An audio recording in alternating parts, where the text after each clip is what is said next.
42.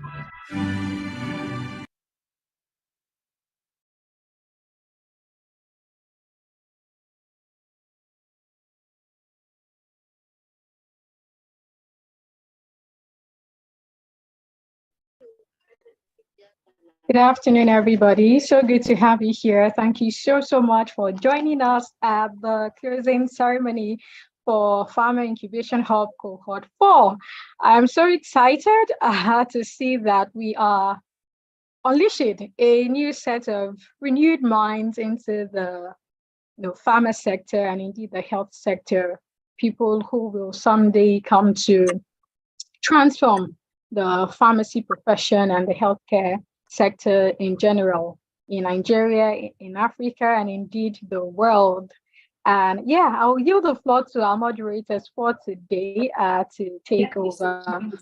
Alimat and Evelyn, over to you. Here actually, and partly that is because of the standard, the quality of having given the part. Good evening, good afternoon, everyone. Good afternoon, everyone. To this much anticipated event, because for one, as a person, I've always looked forward to this day ever since I joined the cohort. And for a traveler, the goal is to get to their destination. I'm just so happy that we are finally here, and we are not just here alone. We are here with a lot of gratitude, a lot of knowledge, a lot of inspiration, and we're actually here celebrating the day with amazing guests and speakers. I welcome us all to this event once again.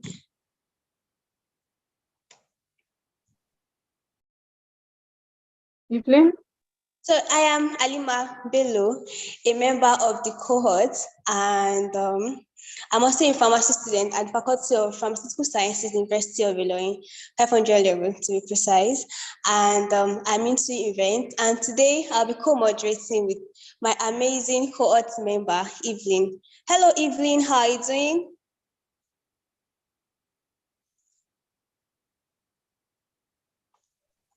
Hello, Halima. Good afternoon. Good afternoon, Evelyn.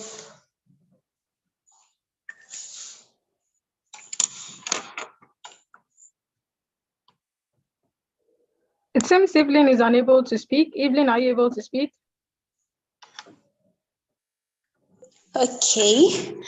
Okay, so probably a problem with our network over there. So Evelyn is also a cohort member. She's passionate about female reproductive health, and I met her here during the cohort, and it has really been amazing. I attended an impact project, so it's really wonderful. So I welcome us all once again on behalf of Evelyn. So without further ado, I would like to invite our program director. She is pharmacist Taiwo Olaweyemi. She is a communication coach, and she has been an amazing person to us, a role model. Ever since the inception of the program. I would like to give the floor now to Fam Taiwo. Please, a round of applause for her. Can you just indicate that with the emoji? She's really wonderful. No words can actually explain how much she has really been impactful to us. Welcome once again, Fam Taiwo. Thank you for all you do. Thank you very much. Apologies, I'm unable to switch my laptop, but I'll just try my best at this time. All right, thank you so much, Alimat, for the introduction, and I am so excited.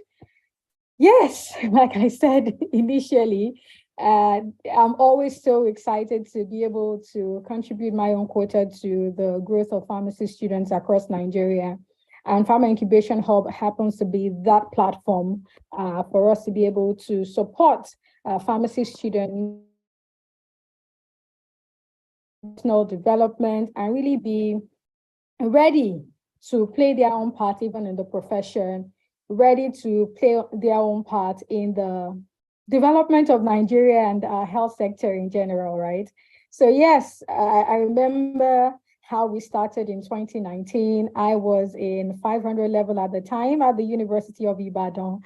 And I expressed my discomfort with the situation in Nigeria with pharmacy students, how many of us do not focus on growth outside of the classroom. And I felt that, oh, we could do better. I felt that there's so much more that pharmacy students need to explore even outside of the classroom. And myself and the founding members had decided that, okay, let's do what we can with what we have at that point in time. And that birthed Pharma Incubation Hub, us starting the first cohort limited to pharmacy students in Nigeria, and then the second cohort expanding to pharmacy students outside of, starting with pharmacy students at the University of Ibadan, and then us expanding to pharmacy schools across Nigeria, thanks to COVID-19, right? And this is the fourth cohort. Amazing, amazing. Over time, we have mentored about 100 pharmacy students so far. And one can only imagine the ripple effect of that, how one person can then go on to impact hundreds and thousands, and the entire 100 plus impacting so many people, either directly or indirectly in their various communities, right? I would like to thank all of our facilitators and mentors who have committed to the success of the program thus far. We really could not have achieved the success without them at all. And I definitely would like to thank all of our speakers who have decided to honor us with their presence today. Thank you so much. It's really, really humbling to be able to do this, yes, for the growth of the profession. Many thanks to our mentors, many of them very busy people who have decided to commit their time to the growth of pharmacy students. Some of them are even non-pharmacists, right? And we are so excited to be able to explore that interdisciplinary approach to learning for our mentees, so that they can learn from physicians, nurses, non-healthcare folks who are trailblazing in their field, and so that they can then transfer that knowledge even into the pharma sector. And so far, we are so excited to be able to give an opportunity to people who have never had a mentor before. About 70% of the mentees in those cohorts had the opportunity to have a first-time mentor. And we all agree that mentorship is so powerful, so powerful, not only to the mentee, in fact, that we have seen, but also to the mentor. Reading some of the feedback from our mentors, right, it's so humbling how many of them share that it even helps them to learn much more about themselves personally. It gave them an opportunity to give of themselves to other people.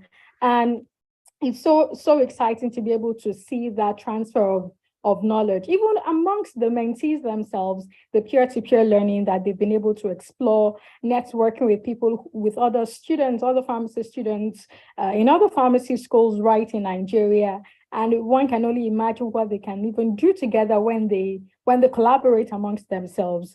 And my charge to all of the graduating mentees today really is that as they leave those cohorts, they should seek to really live a life of impact, right? In whatever way possible, in your own little way, in your classroom, in your home, in your community. And even when you get opportunities, bigger platforms, Pharma Incubation Hub is an expression of impact on my end and on the end of the founding members of Pharma Incubation Hub. And our biggest desire is to see this replicated in as many ways as possible. So the best thing that you can do for us, and indeed for yourself, is to go on and replicate that impact in any way that you can, right? Wherever you find yourself, doing your own bit to make the world a better place, to make the healthcare sector a better place, to make Nigeria a better place, to make Africa a better place, right? And we hope that together our little drops of water will make a mighty ocean.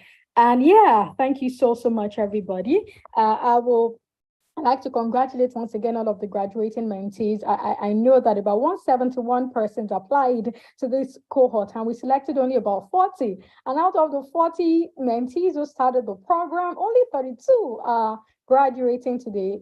That shows that not everybody was able to commit fully to the program. We understand that it was a rigorous experience, back to back, showing up for the weekly Zoom sessions, making your case presentations, having a socially impact project, collaborating amongst yourselves, those who engage in the research hub as well, and those who chose to be committed to the mentorship program. I must tell you sincerely that not everybody maximizes the mentorship opportunity, and that's totally understandable, right? Many people aspire to have a mentor, but not everybody can commit to the disciplines of mentorship. And we're able to realize that. And we really just supported those people who could commit their best to the program, and those who couldn't, we also supported them as they exited the program. And yeah, congratulations to all 32 of you who have committed your very best to this experience. And I am certain that you go on to do amazing things even with this experience, leveraging the foundation that you have obtained from Pharma Incubation. I just joined. They go import. Thank you. I'll now yield the floor to one of the mentees to share their experience with us. I will call on, let's see who I can call on now to share their experience. Do we have Chris? Chris, if you're here, you mind sharing your experience with us so far in the course of the program? Chris.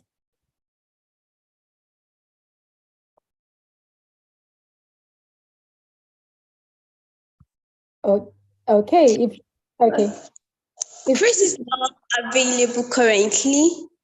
Okay. So I will call Caleb then. Caleb Nzubechi, do you mind? I know that we've all shared our experiences at the 2-day presentation, but of course, just giving a general overview of your experience so far. Caleb?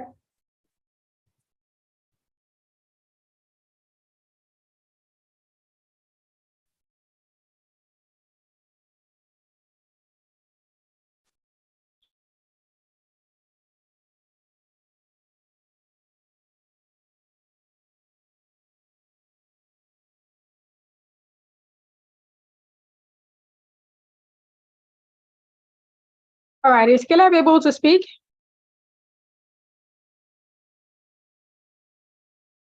All right, I see Caleb is unable to speak. I'll then call on Dignity then. Dignity, are you able to speak on your end?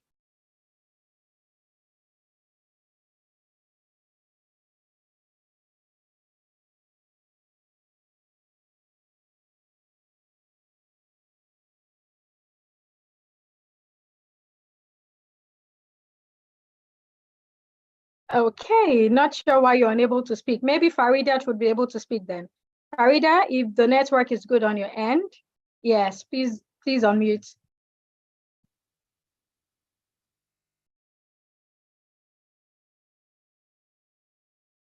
Okay, Dignity, I see your network isn't so good. All right, Farida, okay. Over to you. Yes. Sorry, Ma, I didn't get what you said. Where I am is very... Yeah, I was asking you to share briefly your experience so far in the program. Yes, as we proceed. Okay. Good afternoon, everybody. My name is Ojulari Farida.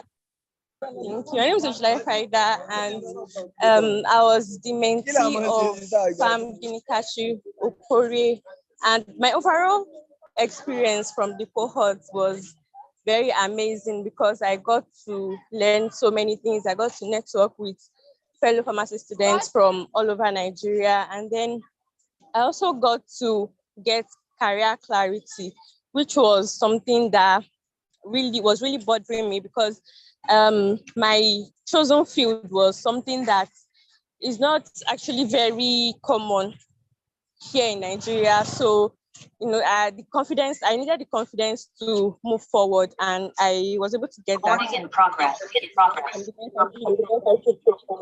So much. Okay. Thank you very much, Farida, for sharing your experience with us. Yes, many thanks to Pharma Ginikachi who was kind enough to mentor you in the course of the program. All right, I'll now introduce, yes, our special guest of today. Our special guest of today is somebody that we are really, really delighted, both delighted and humbled to have in our presence today. She is someone who needs no introduction. Professor Chinedum Babalala was my former dean at the Faculty of Pharmacy at the University of Ibadan, one who is heavily invested in the growth and development of her students. She was, in fact, the first female dean of the Faculty of Pharmacy at the University of Ibadan, and she's currently the vice chancellor. Yeah, she's currently the vice chancellor at Chrisland University, Nigeria. Thank you so much, Ma, for gracing us with your presence. She is a professor of pharmaceutical chemistry and pharmacokinetics. So when you read more about this enigma, you know that really there is no limit to what you can do and who you can be as a pharmacy student, as a pharmacist, wherever you are. Thank you so much, Ma, Professor Chinedum Babalola. Over to you, Ma, for your brief introduction, your brief welcome remarks. Thank you, Ma. Yes, good afternoon, everyone. Good afternoon, Ms. Taiwo. Nice to see you again. I'm really excited and delighted at what you're doing. Pardon me, I'm just coming from a wedding. I've removed my gele so you can see my hair.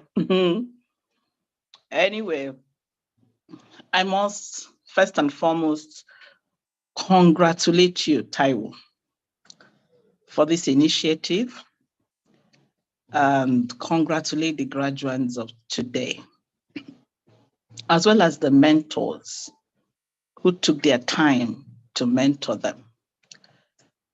About Taiwo, I'm not really surprised. As a student, Taiwo will not let you go. Taiwo is the boldest student I ever had. Taiwo will knock on the door of the dean and make her demands without, without fear, without mincing words. Oh, we want to do A, we want to do B. She's a bold person. And you need boldness, courage, conviction to be able to achieve. In their generation in pharmacy school, to the glory of God, I had my goals, my vision. And one of them was to give the students a voice. I've been in the pharmacy profession and I saw that pharmacists behave like second class because of the training they get. So even in the healthcare provision space, they are easily looked down upon. They can't defend themselves. From dress code to communication skills. I remember somebody asked, these pharmacy students, when they come to UCA, they just behave somehow, as if they don't know what they're doing. Meanwhile, pharmacy students are very intelligent. Pharmacists are generally intelligent because of what we go through. We're able to manage so many things. We face more stress in school than any other person because we are doing the science, we're doing the professional program. So the other aspects, the community, the social aspect, leadership is left behind. And over the years, I go to other faculties like social science to teach leadership. So my plan was to birth leadership, to give students a voice.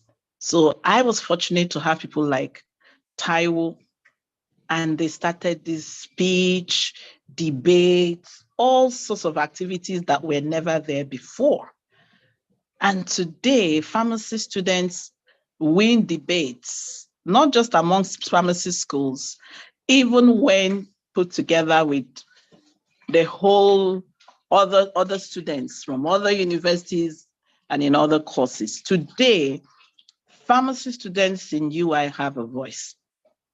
And Taiwo is one of the champions. She had her own group. Apart from that, pharmacy students began to have their hubs, research hubs. You've heard of Yusuf. They would come, want to talk about antimicrobial resistance. They started having their projects, doing research and publishing. And I'm excited at what I'm seeing today. And I thank God that I gave them the platform to be able to explore. They are no longer the underdogs. Oh, I ensured that dress code was mandatory. It was tough, but it started from there. And then we started having debate club. Then we birthed the farmer lead, the leadership program and all that. I pray that they will continue to thrive. And so starting this farmer hub, it's a great thing because you are now spreading beyond UI. You're spreading what you have to other pharmacy students. Again, you are involving mentors who are not even pharmacists. Very, very, very important because we can't all be in one hole. I believe in interprofessional learning, which we also try to introduce while I was heading the school at that time. We had people like Layo who started her blog on health education, and I'm glad of who she is today. So mentorship, leadership, very important. They form part of the 7-star or what we call 8-star pharmacists, which I'm sure you know about. We have the 8-star pharmacists. And if you want to be one of them, you have to be a leader. You have to be a communicator. You have to be a researcher. And that's what I'm seeing here. Mentorship can make you. Mentorship has made me. My most effective mentor is not a pharmacist. I always talk about her every day. I should be with her now, but I'm here because I have to be here. And that's Professor Falusi. She is a geneticist. She's a hematologist, but she's been my mentor, and she's placed me where I am today. She's not a pharmacist. So it's good that you're bringing up people to learn. And before you know it, this hub is going to go global. I know it's a very unique initiative, and I want to encourage you to continue. The best thing you can do is to put into practice whatever you have learned. And that's what I try to do.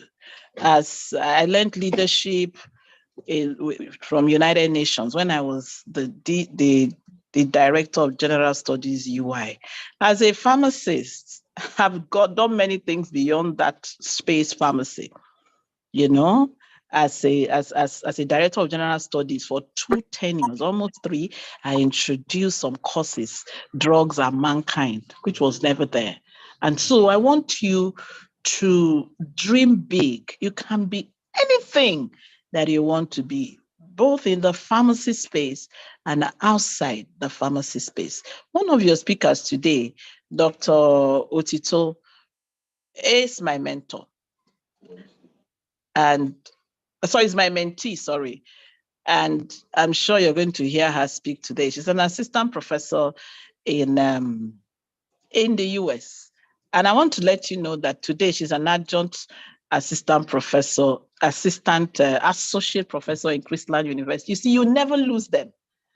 Recently, we wrote a paper together. We are writing another one together. So mentorship lasts longer than just teachers or supervisors. So I'm glad she is here. She is my mentor. I don't want to use those. So my mentee, I keep saying mentor. She's my mentee. When she was in UI, she set a record. She got distinction in all the programs and departments except one. And it took some years before people started meeting up to that. So I welcome her here. But you can be anything. A little bit I want to share with you. As the Vice Chancellor of Christland University, I met 57 students and they were in 300 level. And it's like, what am I going to do here? They are not up to 1/10 of what I handle in pharmacy in UI. But to the glory of God, if we had space, it would have been much more. Today, we're 1,200, and we run so many courses we never had. Today we run a doctor of physiotherapy, and that's the only university running it in the entire Africa. Just yesterday, we got a certificate approval to establish faculty of nursing in Christland University. Maybe we're just the 4th or the 5th in the entire country. And our quota has moved up from 50 to 150 students. We don't even have that in UI. That's what leadership can do. Transformational leadership is very important, and I want you to adopt that. On that note, I want to say congratulations to all of you. Congratulations to you, Taiwo. I hail you. I celebrate you and your team. God bless you. Bye.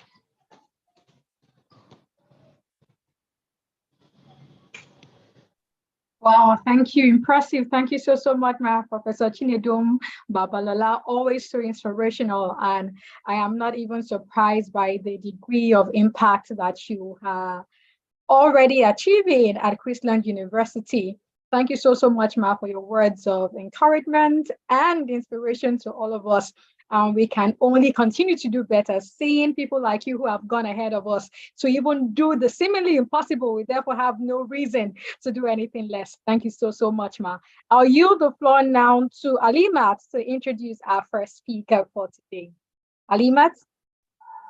Thank you very much, Taiwo. Thank you very much, Ma, for the insightful welcome speech. It was really impactful. Thank you very much, Ma. So now, moving on to the next agenda, we have our first speaker. Our first speaker is a multicultural and multi-passionate educator, a pharmacist, organizational psychologist, and consultant, currently on faculty at the Fairleigh-Dickinson University in New Jersey, USA.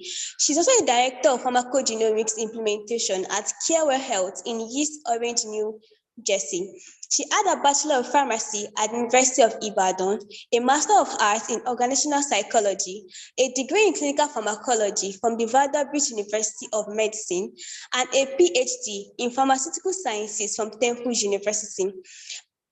As a certified professional in talent development from the Association for Talent Development, she leverages her international experience as a management consultant in her teaching, mentoring, and coaching. She is a sought-after speaker and consultant. She founded and created Career RX, the only career magazine designed for the multi-passionate pharmacist professional. She is a career strategist. She helps clients align their various gifts and interests into fulfilling career paths. Using creative strength-based approaches, she customizes transformative solutions that enable clients expand their perspectives and the infinite possibilities of their passions and the potential for their career. As an advocate for women in leadership, she's passionate about mentoring underrepresented professionals from a holistic perspective with impact extending beyond the workplace. Welcome today, Dr. Otito Iwochukwu. Please let's welcome her with a round of applause with the emoji. Thank you very much, Ma, for coming. Welcome, Ma. Thank you so much. Thank you to the conveners. Thank you to our keynotes, our special guest, Dr. Babalola. She already gave out the secret, right? She already told you how we are connected, and we're going to hear, right, about the 6 degrees of connection. So we're going to have a conversation. I know they say keynote speaker, but I always make it so that everyone can, participate, ask questions, and we'll just go on a journey. And because we're going on a journey for the next 30, 40 minutes, like I was telling Taiwo, I have to fly out to Washington, D.C. I have a meeting in another hour. The title of my talk today is Uncharted Terrains, right? Pharmacy's Future Leadership. And like I said, I want to thank the conveners, right? I want to thank Taiwo and all the organizers of Pharma Incubation Hub. Like, I'm always seeing the work that you do on LinkedIn. And so when she asked me to give a talk, I was like, sure. And if you know this, we're supposed to do this in December, but things came up and now we're doing it in May. So congratulations to the 4th cohort, right? I've been assured that about 80% of you met all the criteria. and you've graduated, and you're graduating today, and you've achieved everything that the program set up to do, right? Which is for you to become exceptional pharmacists who can rise to effectively steer the ship of healthcare everywhere they find themselves, within or outside pharma, within or outside Nigeria. The last part of the goal is what is really interesting to me, and that's what I want to pick on, because most other programs in diaspora can talk about raising leaders within Nigeria. But PIH aims to take you across borders for those of you who want to go, right? Not everyone, because for some of us, that's exactly where our journey will or might take us. But like the proverbial hero in the book, The Hero with the Thousand Faces, that was written by Joseph Campbell, we all have our own journeys to undertake on the path to becoming a self and people leader. And along the way, we will need community, communal support in the form of mentoring and teaching. And that is the kind of support that Pharma Incubation Hub has provided to all of you for the past 5 months. At some point, you're going to have to take everything you've learned from these mentors and venture out on your own. And after you've experienced and conquered, then you need to come back home, just like the hero did, right? So that we can maintain the virtuous circle of life as pharmacist leaders and mentors. Remember, there'll always be a call toward home because we can return to Nigeria, right? I'm returning to Nigeria as I'm with you this morning over virtual lines of communication. I may not be there in person, but I am there, right? Thank God for technology that allows us to be able to return back home in the spirit of teaching all that we've learned and experienced. So my charge is we return to keep the circle going as we continue to mentor those coming behind us. You've heard Pharmacist Taiwo say it, you've heard Professor Dr. Mrs. Babalola say it, that the circle has to continue, right?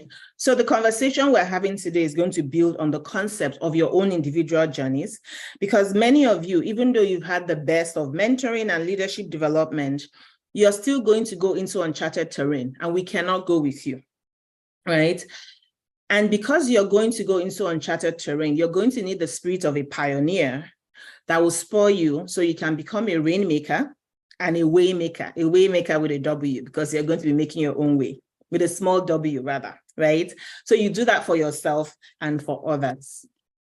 So the first question that I would ask, right, is where do you want to go? Because anyone who is wishing to build, as the scriptures tells us, must first sit down and count the cost to see if they have the resources to complete the building. The same way, no one sets out on a journey intending not to get to their destination or to fail on their quest. The concept of setting out on a journey then implies that at least we know where we want to go, right? So my question again is, where do you want to go? Other ways you can think about this outside of using navigation tools is to think about where you want to be, right? We are told to dream big because dreams are free. I'm here to tell you that dreams are free, but they'll cost you something. And the first cost will be that of your imagination, right? You're going to have to use your imagination to think about the various areas of pharmacy and pharmacy leadership that you want to be known for. Only after you've dreamed up the different destinations can you then assess to see, where am I now and what might it take me to begin the journey ahead of me? So I'm going to invite you now to use the chat box, share with us, share with your colleagues, right? For those of you who have completed the program, the kinds of places that you want to be. Remember, dreams are free, so you're allowed to dream, right? The kinds of places you want to be, you want to go, right, for the future. Okay. So having said that, so go ahead and use the chat box, right? I want to see it. I want to see it as we're having the conversation. Having said that though, right, you then have to write the vision and make it plain, which is what I'm inviting you to do, right? So the vision for our time together this morning, the short time that we have, is going to involve us looking through the elements of a hero's journey, right? And we'll do that using some elements from my own map. And the idea is for you to be able to create your own compelling vision, recognize the tools that you have in your hand, because everything that you need, you already have. God has given it to you, right? Your own 5 loaves and 2 fish, all of the things that will help you get to your destination. But again, I'm charging you, remember that we're all in a virtuous mentoring circle. So your story cannot end without your own vision of how you're going to give back. So let's go on to the journey as we put the pins in, right? So you've heard my bio, but we were going to walk through it as a journey, right? My journey began at the Sam Ethan Air Force Base in Ikeja, for those of you who live in Lagos, right? That's where I went to primary school. Then it took me to Benin City in Edo State, which was ironically where I was born, before bringing me to the greatest of the greatest of the greatest, UI, right? Do people still say that today? Because I feel like if I didn't go to UI, I'll be really annoyed when I hear people saying those kinds of things, right?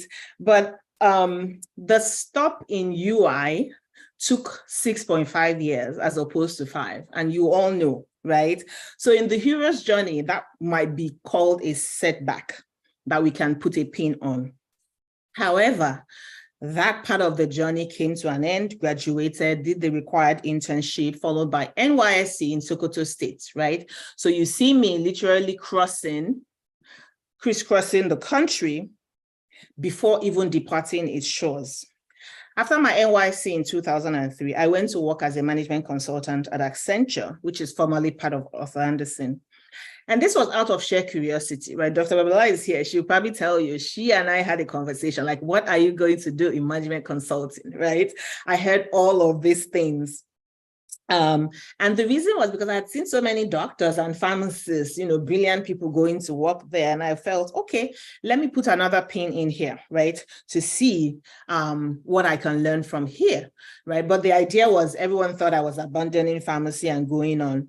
However, I'll tell you, that experience, that formative experience of learning how to work with PowerPoint, Microsoft Excel, everything that was in the office suite really set me up for the next part of the journey. And that was my journey across continents. Then, by the time I came to the US, I landed in the city of brotherly love, Philadelphia, for my PhD. And while I was there, another pin in the journey was I obtained my license to practice pharmacy. But I did this by working 1,500 intern hours without pay, because that's what I had to do, because student visas still have work restrictions on them. So after I got my license, I then moved to Tennessee. I graduated, was able to work as a pharmacist. And this was me and my little one when we were, having our graduation. It was my graduation baby. I moved to Tennessee. Again, I had to take a licensing exam, moved to New Jersey, had to take a licensing exam. So as opposed to the US, the Nigeria, where we all have one certification with the Pharmacist Council, here, every state you go to, you literally have to take a pharmacy law licensing exam in order to practice, right? So I did that because I love pharmacy. I love being a pharmacist. I love us. I love pharmacy and pharmacists. I think that we're one of the most versatile professions out there. And we can literally move stuff around, right? But as Dr. Babalola has said, we're so brilliant, so intelligent, but sometimes there are gaps, right? And it's those gaps that a program like PIH is helping you address. But the one thing that I want to say is that from a self-leadership perspective, which is some of the things that you've learned, one thread that ran through all of this involves situational awareness. Like Dr. Babalola was saying, that Taiwo would go to the door and knock, right? In my own case, I had to look around the environment at every point in time and look for the resources that were available to me and ask for help to get me to where I needed and I wanted to. At Temple University, there was not a graduate program in pharmaceutical sciences when I got in there. I got admitted for medicinal chemistry, but the love of pharmacokinetics took me to the graduate office and I knocked on the door every year. I said, I don't want to graduate with a medicinal chemistry. I want to add something to it. And they said, we've never done this before. So I started to work in 2 labs at the same time. By the time I was graduating, they had petitioned for a program that they had put in for a program called Pharmaceutical Sciences. And now graduates from Temple University can now opt for the pharmaceutical sciences option. And the key thing here was my persevering, right? And they ended up creating a program. It was at Temple that I first learned about the science of pharmacogenomics, and I decided that I wanted to know more. The degree, though, of knowing more required then that I go to more school to get a postgraduate fellowship. another pin there because I wanted to graduate and start working, but this required another few years to go get. I applied for that, went to Vanderbilt, and then came to the job where I am today as faculty. And while here, because I realized, just like Dr. Babala had said, that there's a gap, right, between what pharmacy students are taught in the classroom and what is out there, I decided that I wanted to become like a certified professional in talent development so I could guide my students, right, along the different career paths. And along the way, I got, you know, my master's degree in organizational psychology, right? So what am I saying here is that no journey is linear. If anyone tells you that their journey from point A to point B as a human being is linear, I want you to run as far away from them as possible because they will not be truthful to you when you need to hear the truth, right? So the question you might ask is, how did I get to be all of these things that I'm talking about? The first thing is to untie the knot, right? And by untying the knot, I'm talking about reframing your mindset.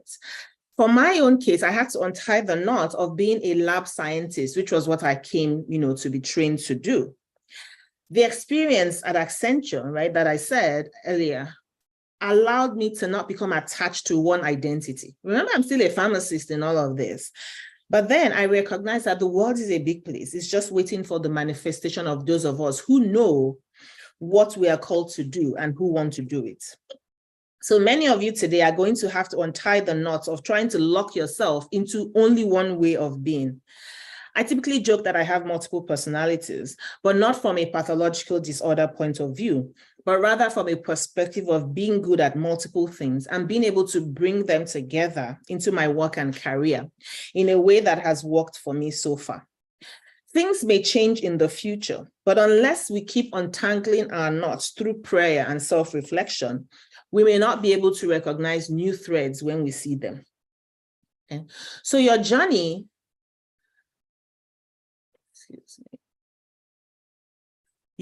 no matter how long or how far it will take you, will start with one decision and is going to be maintained with another decision or two or three. So my charge to you is to get really good at making decisions and making them as confidently as you can in whatever stage of life you find yourself. Learn how to own your own decisions. There are many distractions, there are many voices and many paths, but the one you get to go on will be because you made a decision. The consequences of many good decisions will always appear as though it was good fortune, right? But do not be deceived. Whatever a man or woman sows, that they are going to eventually harvest. So the key to navigating your own hero's journey is to know what tools you have in your toolbox, the natural strengths and articulations you have been born and the natural strengths and dispositions and gifts that you have been born and gifted with. Then find ways to use them, no matter how little. Pharma Incubation Hub is here today because Taiwo used her gifts. No one was born knowing how to do anything. We may exhibit some talents at the outset, but for that talent to fully mature, we have to cultivate it.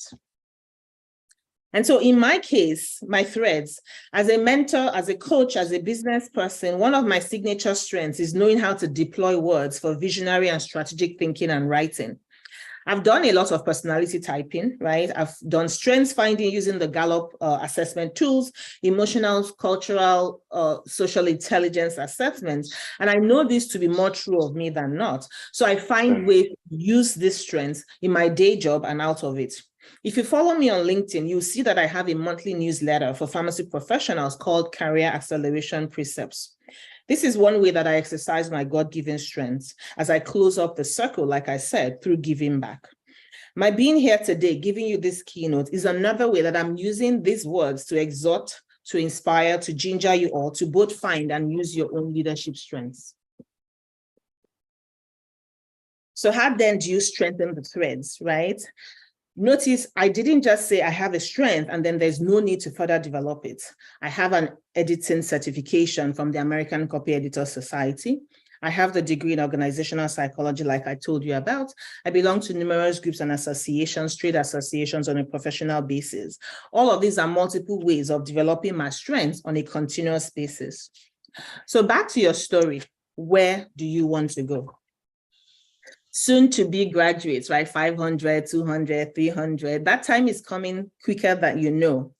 You are going to see people, you're going to want to aspire to where they are. You're going to dream your own dreams and you want to see them come to pass.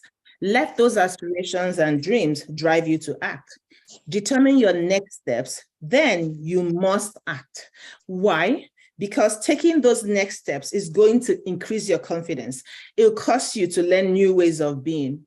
As you practice and lean into those new ways, you're going to find yourself growing, setting new goals, and then you're going to have to rinse and repeat, as we say. So determination is key, right, in that sense. And once you determine what you want to do, you learn new ways of doing, it grows confidence. Confidence, nobody was born with confidence. Confidence is a learned skill, but you can only learn it through action. Action orientation needs to be something that you're thinking about, right? I normally say to people, I'm biased toward action, because in taking action, you can see where your mistakes are and then correct them if you need to. So what are some of the tools that you need? 21st century tools, right? Remember the toolbox. The following skills you probably have learned through the PIH program: the skill of creativity, collaboration, right? Self-leadership, critical thinking, social and emotional intelligence, how to interact with people, cultural intelligence, because the world is now global. I mean, the world has always been global, but you understand what I'm saying in terms of there's no more, the walls have been broken down. Right? So there's no excuse for you to say, I don't know how to interact with somebody from China or from India or from even other parts of Africa, right? So these are the things that you need to continue to use daily. Communication is one key one. Since I was a communications coach. Why? Because you cannot get anywhere without communicating to people. Language is what humanity or man has built on. From the very first time, right, that Adam was created, he said, go and name. So there's something to do with you learning how to communicate and do it well, right? Do it well where you are going to be able to cause people to listen to you and to act on your behalf. So I want to remind everyone here that you are all leaders, right? It's not necessarily because, me and my titles or Dr. Babalola and her titles.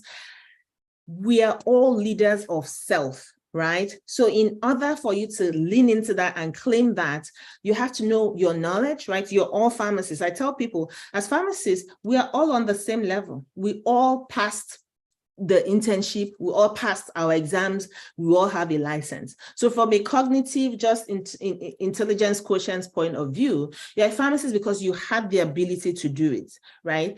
But then what distinguishes you and I and the other person out there will be those strengths that God has given us, right? And then the skills that we've built along the way, so that in everything, you can then have what you call a unique value proposition. Unique value proposition is what you can do better than the next person, right? It's not, it may sound like something, but it's not. It's literally, what am I really good at doing? And me building up upon that, right? So if we take a case study, now, for many people, it's going to really be, which way do I go, right? You are standing at a T-junction and you want to know, should I go point A or point B? I heard one of the mentees say she got career clarity, right? So that's her being able to decide on one path right now. Now that may change, but at this present moment, she's been able to move in one direction or the other, right? In a preferred direction. And so the key thing here is you have to apply basic frameworks, right? And this is a basic framework for decision-making as regards your career. It's a viable one that works. Viable because it's worked for so many people, including myself. So there's no reason why it won't work for you. It's like the principle of sowing and reaping. It's not working because you and I say that we're Christians or something. It's working because it's a principle of life that has been set into place, right?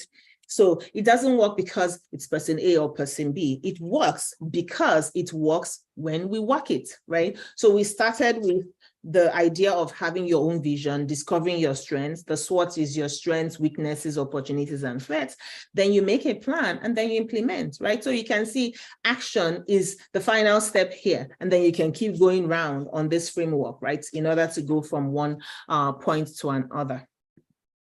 So plan, right, strategic planning or mapping.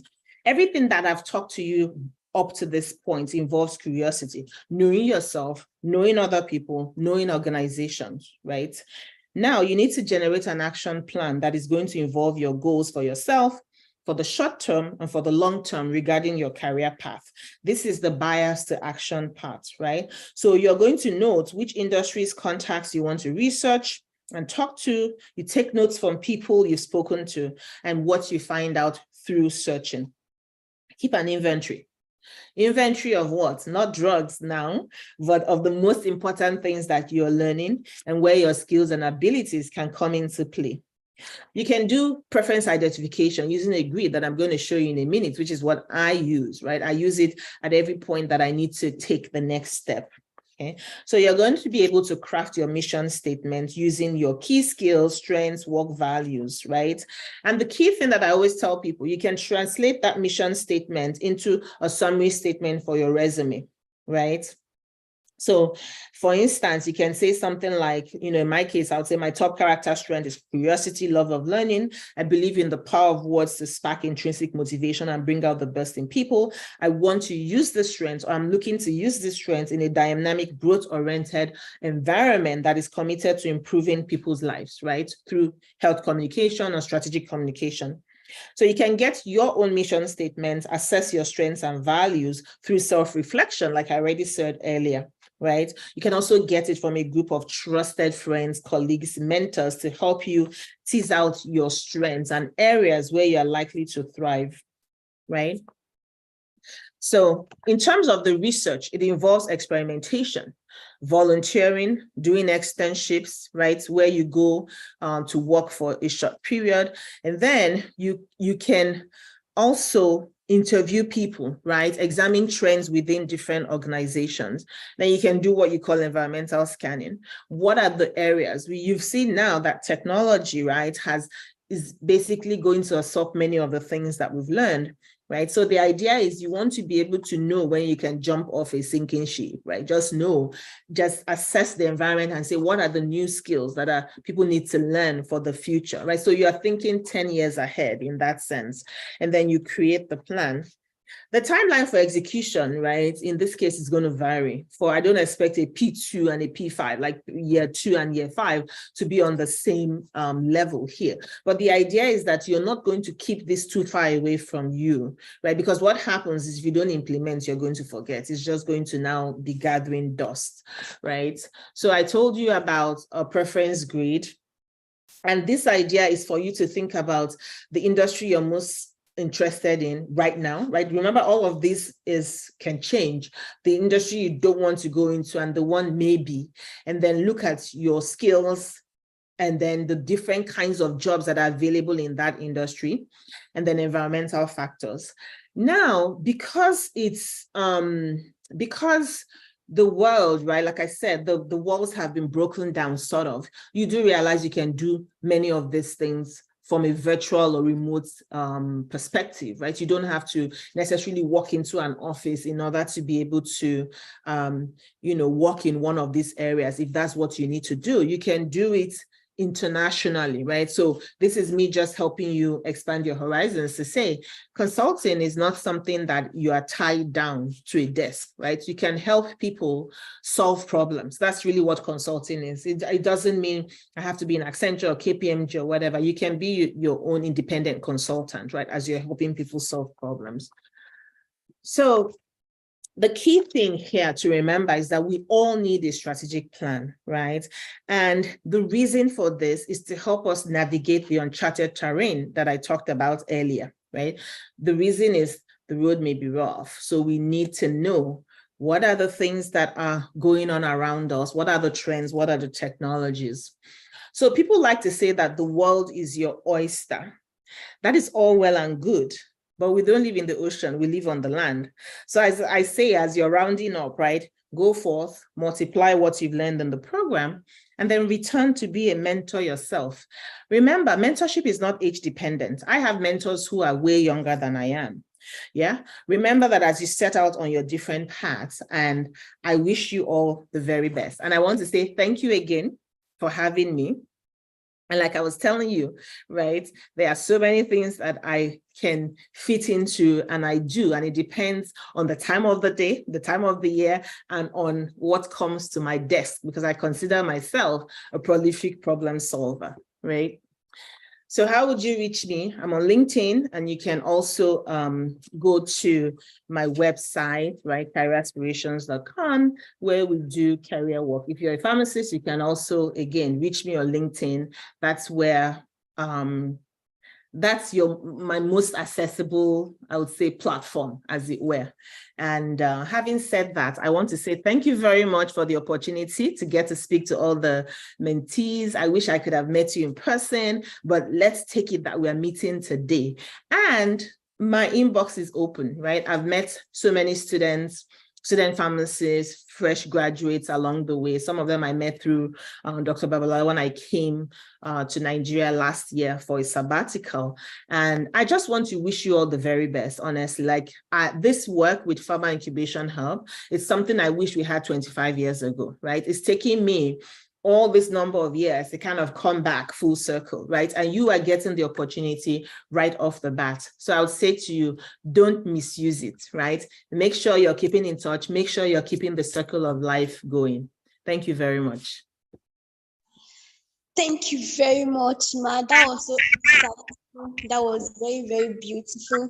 Like ever since the onset of Pharma Incubation, at our opening ceremony, we were spoken to by Pharmacist Bright, and she asked us a question. Who are you? And it's so refreshing to see you ask us that question again. Where do you want to go to? Thank you so much. My key takeaways from this session were so much. My daughter is so full right now. The journey is not linear. Like you have to identify your strengths and how you're going to utilize them, the skills you need to ensure your strengths are being utilized properly. Thank you so much, ma'am. Okay, we have a lot of thank you. Everybody's saying that thank you very much, ma'am. Demonia, okay, Virtue said, have a unique value proposition. That was very, very beautiful. Thank you very, very much, ma'am. We can all share our key takeaways in the chat box. I'm sure she's going to read them, and I'm going to read some out soon. Okay, let me share my own. My own started from let your aspirations and dream. No, learn your aspirations and dream. Then you know how you are going to bring your dreams into reality. Dreams are free. Thank you so much. So I actually hope that by the end of the session, we are all able to know or have an insight and a circle for us to determine where we want to go, how we want to get there, the skills we need to get there. And also, she said something about how technology is everywhere now. So you need to think ahead and know the skills that you need for you to still be relevant, even in 10 years' time and beyond. Thank you very much, ma'am. Okay, is Chris available now? Okay, so I would like us to entertain a few questions. If you have your questions, kindly raise up your hand so I can acknowledge and you can ask your questions, or you can drop them in the chat box. Okay. Do we have any questions before we move on to the next program? All right. Thank you very much, Mai. So you can reach out to her on LinkedIn. She'll be very, very much delighted to listen and answer to her question.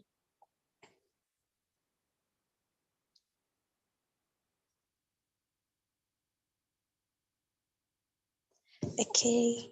So, Chris, are you available to speak now? Okay. Okay, good afternoon. Alima, I'm available.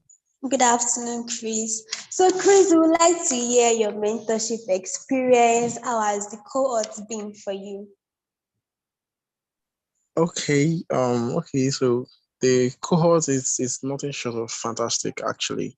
Starting from the application process, I remember I had to create a CV. That was the first time I was actually creating a CV.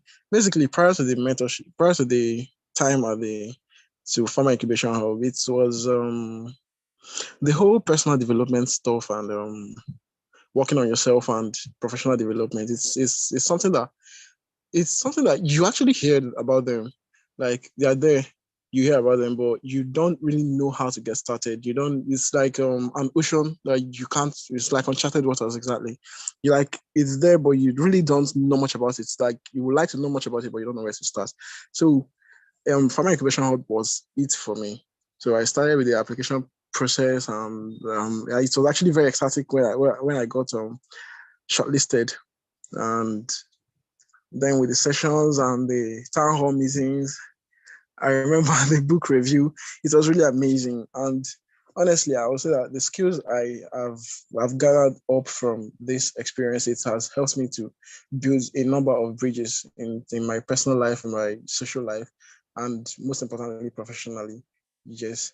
And then the research hub, that's one amazing aspect of this whole period.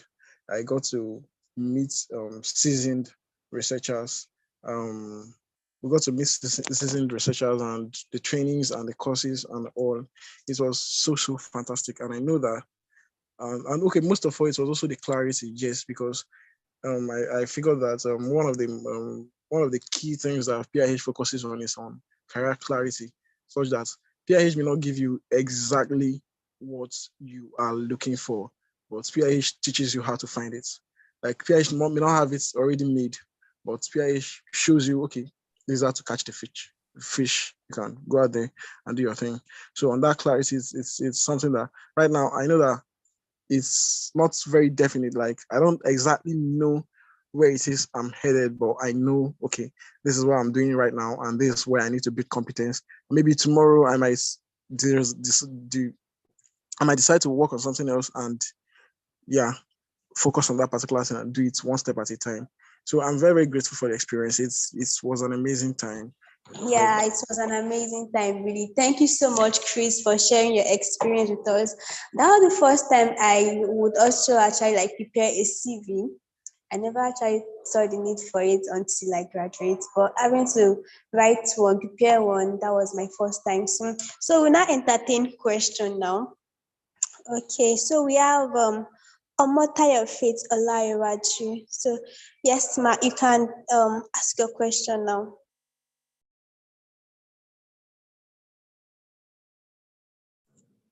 All right, thank you very much.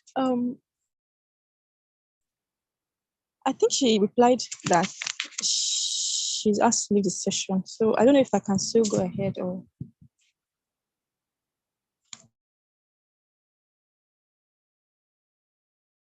Well, I think she has left the session now. Okay, I think she has left the session. Okay, one thing you can do is to maybe connect with her on LinkedIn. I think that's a good way to go, since she had to catch a flight to her next meeting. Is that okay, Faith?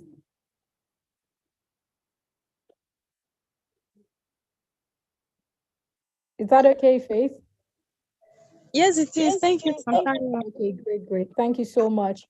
Right now, thank you so much, Alimat. Permit me to recognize some of our amazing mentors. We have about 4 PIH alumni, people who were part of cohort 1, 2, 3, who came back to also mentor participants in cohort 4.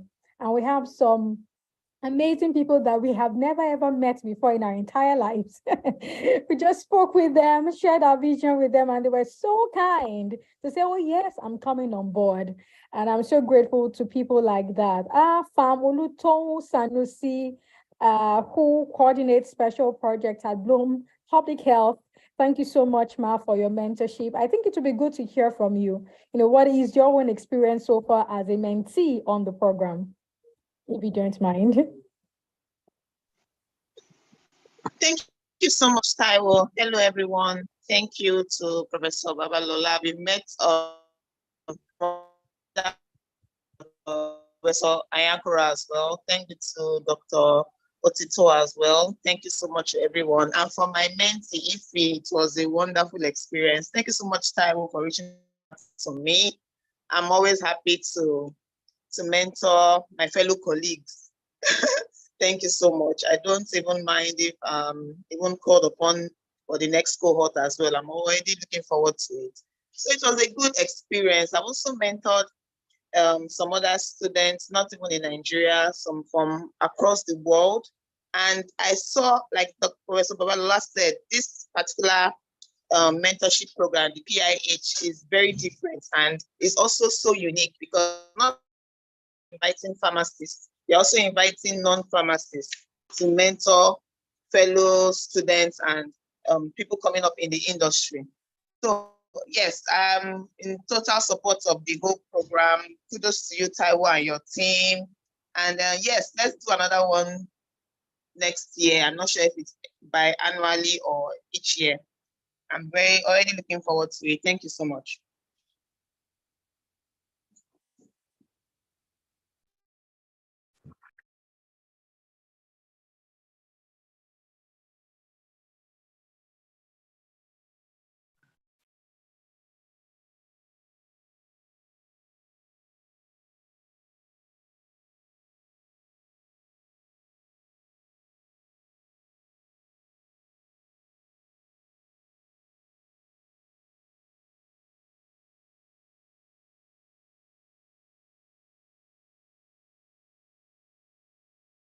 Thank you so much, Ma. Thank you for taking out the opportunity to mentor us. We really, really appreciate it. We are not taking this opportunity for granted.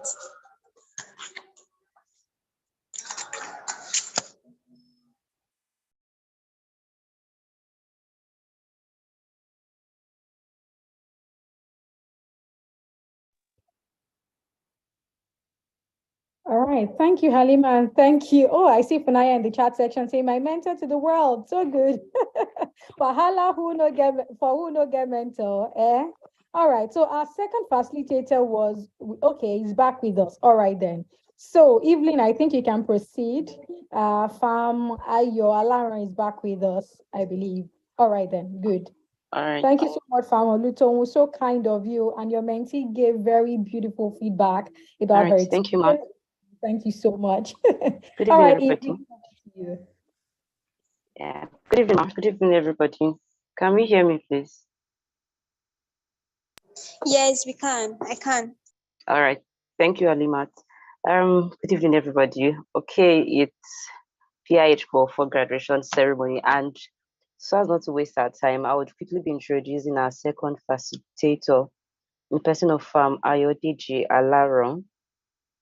Ayodeji Alaron is an experienced and versatile business leader. He's a founder and innovator with established competencies in international marketing. He's into sales, business analytics, entrepreneurship, and venture capital, just like what the first speaker was saying the other time. Dr. Tito was talking about how that being pharmacists doesn't mean we have to just what's it called, stereotype ourselves only to the pharmacy world. We can be versatile into any other aspects we want to venture into. So Ayodeji is a typical example of venturing into other aspects outside of pharmacy. He said, starting as a medical representative with Pfizer Nigeria, he had increasing responsibility in marketing, in sales and business leadership with GSK, Louis GlaxoSmithKline, AstraZeneca, May & Baker, CGDEM UK, and IQVIA as Business Development Director for Europe, Middle East, and Africa headquarters based in London, leading advanced analytics, AI and ML, and technology projects across Europe, Middle East, and Africa. Wow, that's a lot. Ayodeji is the founder and CEO of PBR Life Sciences, the leading life sciences, big data, analytics, and consulting company in Sub-Sahara Africa, a company registered in Lagos, Nigeria, and London. He holds a B.Pharm from University of Lagos, He has an MBA from the London Business School and a professional diploma in marketing, and is a member of the Chartered Institute of Marketing UK. He has a diploma in promotion of medicines and is a member of the Association of British Pharmaceutical Industry. So without wasting your time, without much further ado, join me this evening to welcome Farm Ayodeji Alaron to the floor. Thank you, sir. It's an honor to have you. Can you please show your appreciation by using the emojis to welcome Farm Ayodeji? Good evening, sir. Good evening, everyone. A pleasure to be here today. Thanks a lot for the kind invitation and also introduction.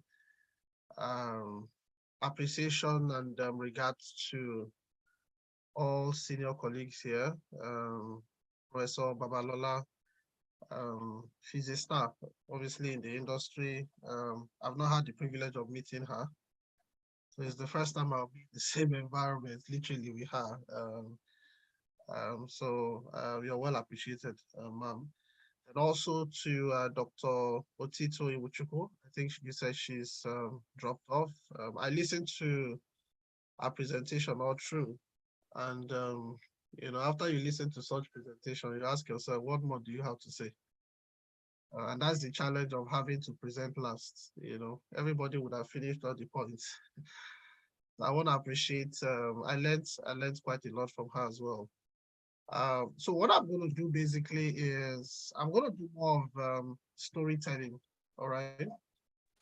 In other words, I would subject myself, as we do in clinical trials, I'll subject myself to be the patient here, and kind of see a lot of what, especially Dr. Iwuchukwu talked about, perhaps also in my career, those different, points that you all could learn from. So I'm going to stick with stories, all right? I'm going to talk a bit about myself, the journey from back then to where I am today, and also at each of those points, career points in my life, decisions taken, how I arrived at the decisions, and how I moved from then to where I am today. I'm just going to share my slide. I think I have the right. Okay, yeah, I can share. Please, can you confirm if you can see my slide?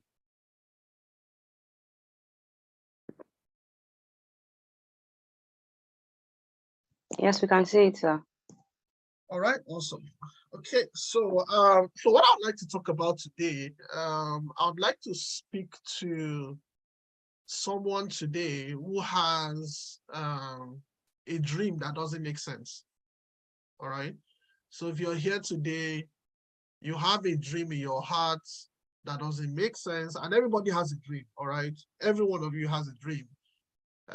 In fact, I can tell you very clearly that there's a very high probability, perhaps say about 70%, that you know what you want out of life, right? You do, because being in the pharmacy school, studying pharmacy is an evidence that you have something clarity to some extent of what you want to do.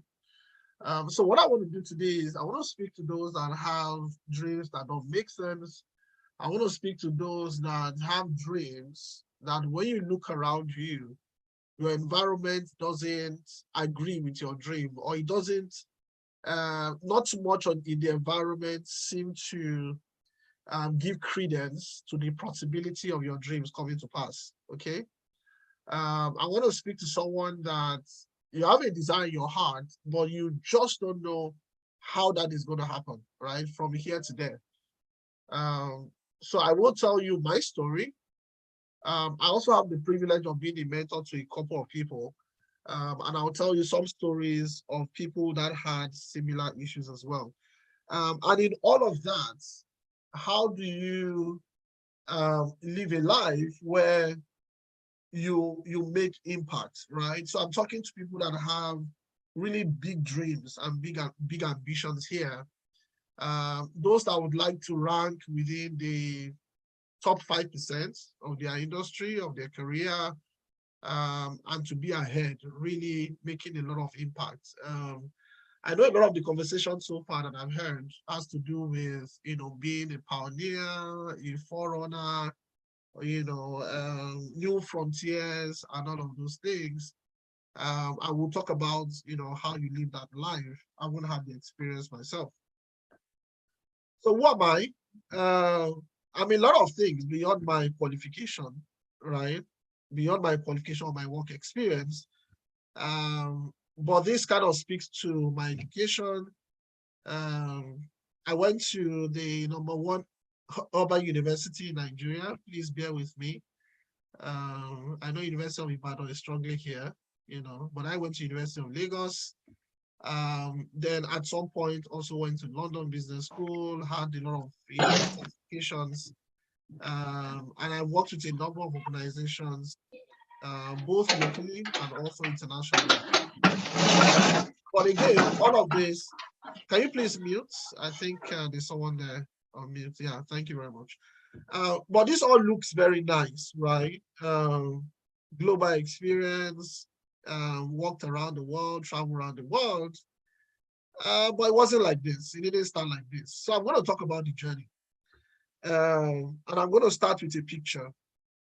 Can anybody guess what this picture is? What's this? Can you guess? Anybody? Just unmute and guess. I want to be very conversational. Any guess what this picture is?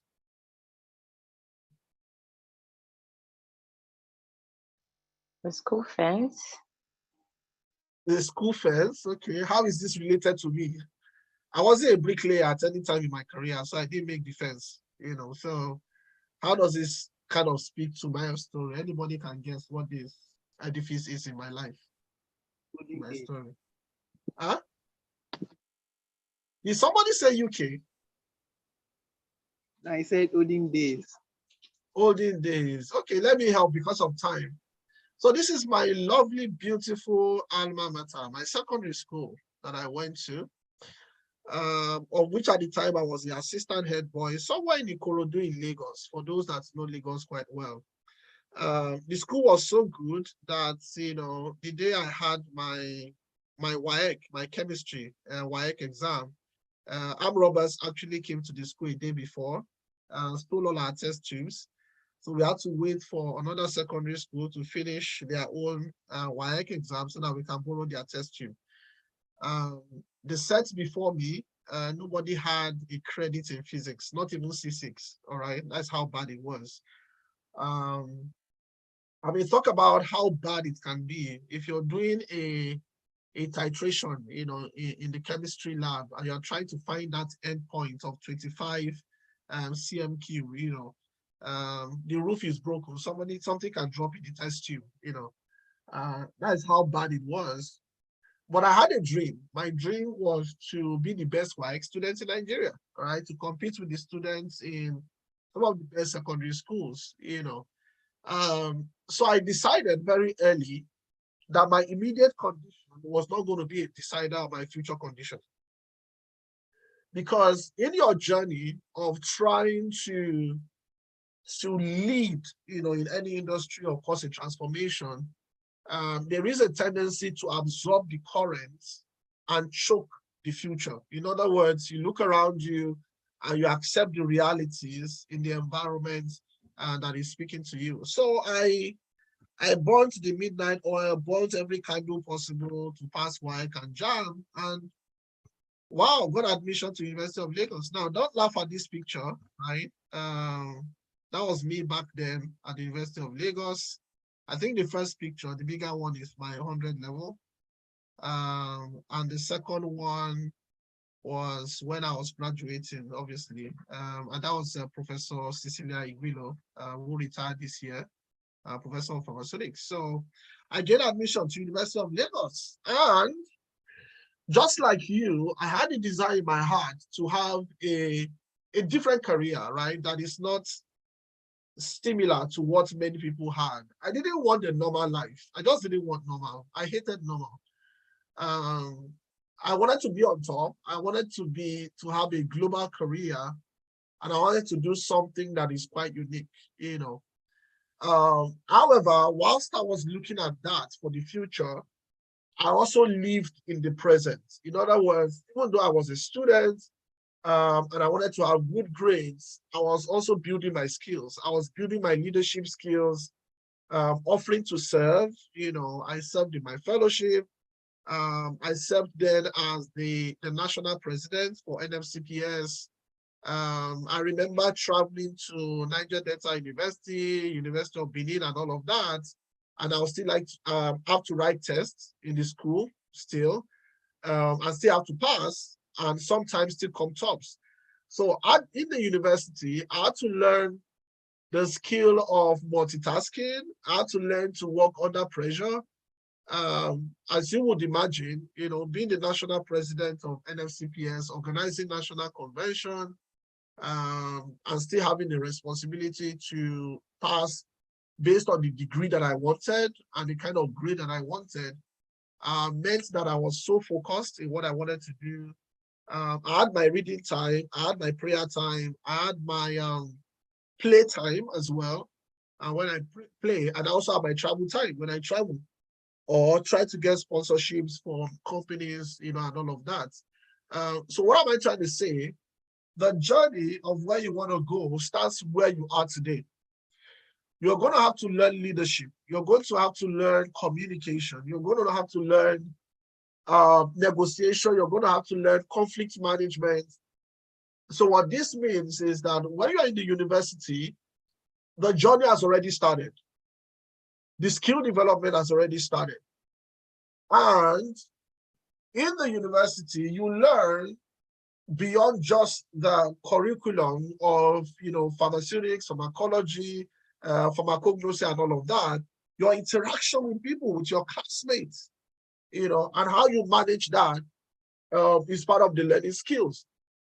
I remember, several times when I had to interview candidates, back then in different companies, I always get so interested in interviewing those that, whilst they were in the university, they took up responsibilities, right? Now, they may not necessarily be in the ESCO of any, maybe PANS or whatever, but you could see that they were involved in the environment, right? They were, maybe in PANS or in committees and all of that. They were able to combine education and life, right? Education and life. What is life? How to interact with people, how to communicate, how to have friends beyond your normal circle, those that look like you, talk like you, dress like you, to reaching beyond, your inner circle, as it's called, okay? So I had to learn all of that in the university. And for me, I felt that I actually went to school, and school went through me, because beyond just having the 4.01 out of 5 GPA that I had, I also learned how to interact with people, how to lead, and how to collaborate. All right. Now, part of the things that I did, and I'm telling my story now, is, I realized that if I'm going to be a leader, if I'm going to be among the top 5% in the industry and do something new, then I have to do what others are not doing. All right. I have to look for that unique advantage, which sometimes is called a value proposition, which could be information, which could be experience, which could be networks, which could be activities, something so unique or different. So what I did was I wrote a book, right? I mean, this was in my 500 level. I decided to do a research. I write a book on what I call, the book then was called Mapping Your Career, a career development plan. I wanted a strategy. I wanted a plan for my life before I left the campus. And I did this book, a compilation of information. In fact, at the bottom, I actually even created a company back then. It looks very interesting right now looking at it. But the good thing was that I did a research, right, to have a clear strategy on where I wanted to go and how I wanted to go about that. Because without information and a plan, what would happen eventually is you're going to leave other people's plan, right? You're just going to be photocopying, if I use that word, other people's plan as well. So I did my research to kind of think of where am I going to go and how am I going to get there? I mean, back then, there was no incubator or all of these things that you're doing today. And therefore, it was individual responsibility to go and search for that information that you desired. So I decided. And today, some of you may need to make this decision, going forward. And this decision eventually will decide your strategy. Now, keep in mind, if your desire is to have a global career, which means that your career transcends geography, or if your desire is to get to a certain pinnacle of the career, maybe by position, you want to be, an international professional, a scholar, you want to be the managing director of a multinational, you want to own the largest pharmacy chain ever in the history of Africa. I mean, those are goals that you set. So for me, I decided very early that I was going to work only in corporate pharma. In other words, I don't want to work in community pharmacy. I don't want to work in a hospital. I don't want to work in manufacturing. With all due respect to my colleagues, we all need to be in all of those places. I was clear that I wanted to be in corporate pharma. And down the line, in the next 20 years, or the long-term view, I wanted to be, a CEO and a founder of a company or an entrepreneur. So it was very clear. Having decided that for me, that then decided my choices down the line. So I wanted to work in corporate pharma, marketing and sales, then become a CEO and a founder. I wanted to have a global experience. In other words, managing multiple countries. I mean, this was my decision in university. It didn't make sense, okay? And that's why I'm speaking to some of you today whose vision and dreams don't make sense. If it doesn't make sense, welcome to the club. That is how it is, right? That is the pattern of it. It will make sense at first. So I wanted a corporate experience, global experience, or global responsibility. And I also wanted a platform where I could influence others as well. But the question 4 is, how am I going to get there? It wasn't clear, right? Questions. And for you to know, in the research world, especially for career development and career navigation, there's a principle that is called the wayfinding principle, or we call it wayfinding. And if you go to any top business school in the world, Harvard, London Business School, Wharton, and all of that, they will tell you that instead of being very rigid, all your decisions, especially your short-term decisions, what you should do is keep an open mind and find your way, right? It's called wayfinding, which means that you cannot decide the cards that life will deal at you, but you can decide how you will respond to the cards that are played into your hands, all right?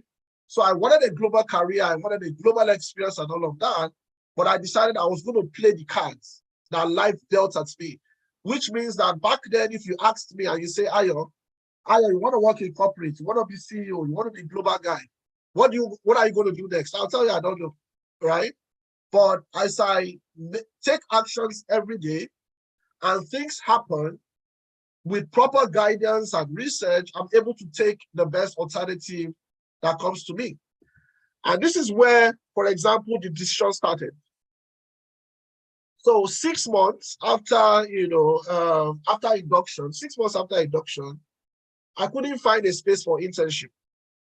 I traveled as far as Jos University Teaching Hospital for interview, but I wasn't taken. My colleagues had started in, hospitals, federal hospitals, already being paid well, but I didn't take it personal, all right? Neither did I feel bad about it because each person will follow their own path. Then suddenly I got this opportunity to do an internship with GSK. At the same time, I got the offer to do my internship at NAFDAC. Right then, NAFDAC was paying, I think, 150,000 naira back then, and GSK was paying 30,000. I'll repeat it again. NAFDAC was paying 150,000, GSK was paying 30,000. Everybody told me something must be wrong with me if I chose to stay at GSK. I told them, no, I'm going to stay here because according to my plan, if you remember, GSK was the place for me. It didn't make sense. And that's one of the things you're going to deal with. For those of you that want to have a global career or you want to be a leader, oftentimes you're going to take decisions that don't make sense to people around you. And I think Dr. Iwuchukwu talked about that you have to be confident in your decision. So I stayed back at GSK, working with a very, fantastic woman, senior colleague, now retired, Mrs. Society Jayola. I know Professor Babalola will know her very well. And I learned a lot from Mrs. Jayola, right? Incidentally, for me, when I started my internship, the regulatory manager for GSK went on maternity leave. And they told me from my first day that I was going to be acting for a manager. Imagine, an intern acting for a manager. In fact, I was told that I could end my career by making little mistakes that will cause problems. But I took up the challenge, right? I worked acting as a regulatory affairs manager, not just for Nigeria, other West Africa, managing product renewal, product registration. Then one day they came to me and they said, Ayo, you are now going to Agbara to coordinate, technology transfer and manufacturing of GSK in Evans, back there, the old Evans. I had no clue where to start from. I had to take books and start reading. All of this for 30,000 naira. All of this for 30,000 naira. I'll get up from my house 5 in the morning, 4 in the morning sometimes, come home, late 11 p.m. and all of that. But it was part of the plan, right? Part of the plan. Now, one of the things you need to remember here is I was still in my learning journey. I was making sacrifices. If your future does not cause you to make a sacrifice today, you have not started the journey. So I took a decision and I realized that my earning rate is a function of my learning rate. The world has changed so much that the people that are going to be deciding things, either from a perspective of new technologies, knowledge, or position, will not necessarily be those that have worked for longer, but will be those that have learned more and are able to apply the learning. So for many of you, your first 4 or 5 years is not your earning years, it's your learning years. Some may disagree with me and say, no, they don't agree, they have to pay bills, and I totally understand.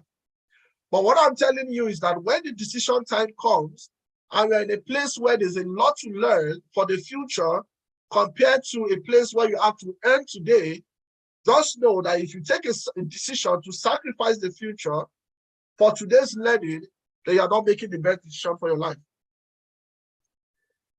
So after my internship, I entered into another crisis. Pfizer medical rep posted me to Enugu, a Yoruba boy. I'd never stepped into the East before. Also working with AstraZeneca, I had to manage like 5 states, in fact, for like 8 months, I think. I didn't even have a car. I was entering what you call Okada, in Ebonyi and all of that. But I did it with the right attitude. And that's one of the things you have to deal with. A lot of you are going to be in a situation where you are taken out of your comfort zone, where you are sometimes even maltreated. But what you must do is have the right attitude. With all of that, still at Pfizer, without a car, in a very challenging terrain, I still came top as one of the best chefs for cardiovascular. And working at AstraZeneca, I still delivered on my results. Why? Because I had the right attitude to work. And I was comfortable getting out of my comfort zone. There is nothing great you can do in your comfort zone. I thought the challenge was over. Then I went again, moved away from sales into marketing, and started learning again. Started stretching myself. What this means, and I have to tell you this, if I look at my career, I've gone through about 4 career evolution, from sales to marketing. Each of those steps I had to relearn. From marketing, I had to go into global contract research, big data. From big data, I had to go into entrepreneurship, and at each of those stages, I had to invest in knowledge. I had to learn. I had to be humble and calm down and listen to people. And, you know, not necessarily, I mean, I'm not the type that really has, you know, mentors like that. But what I do is I study people, right? I'll reach out if I have questions.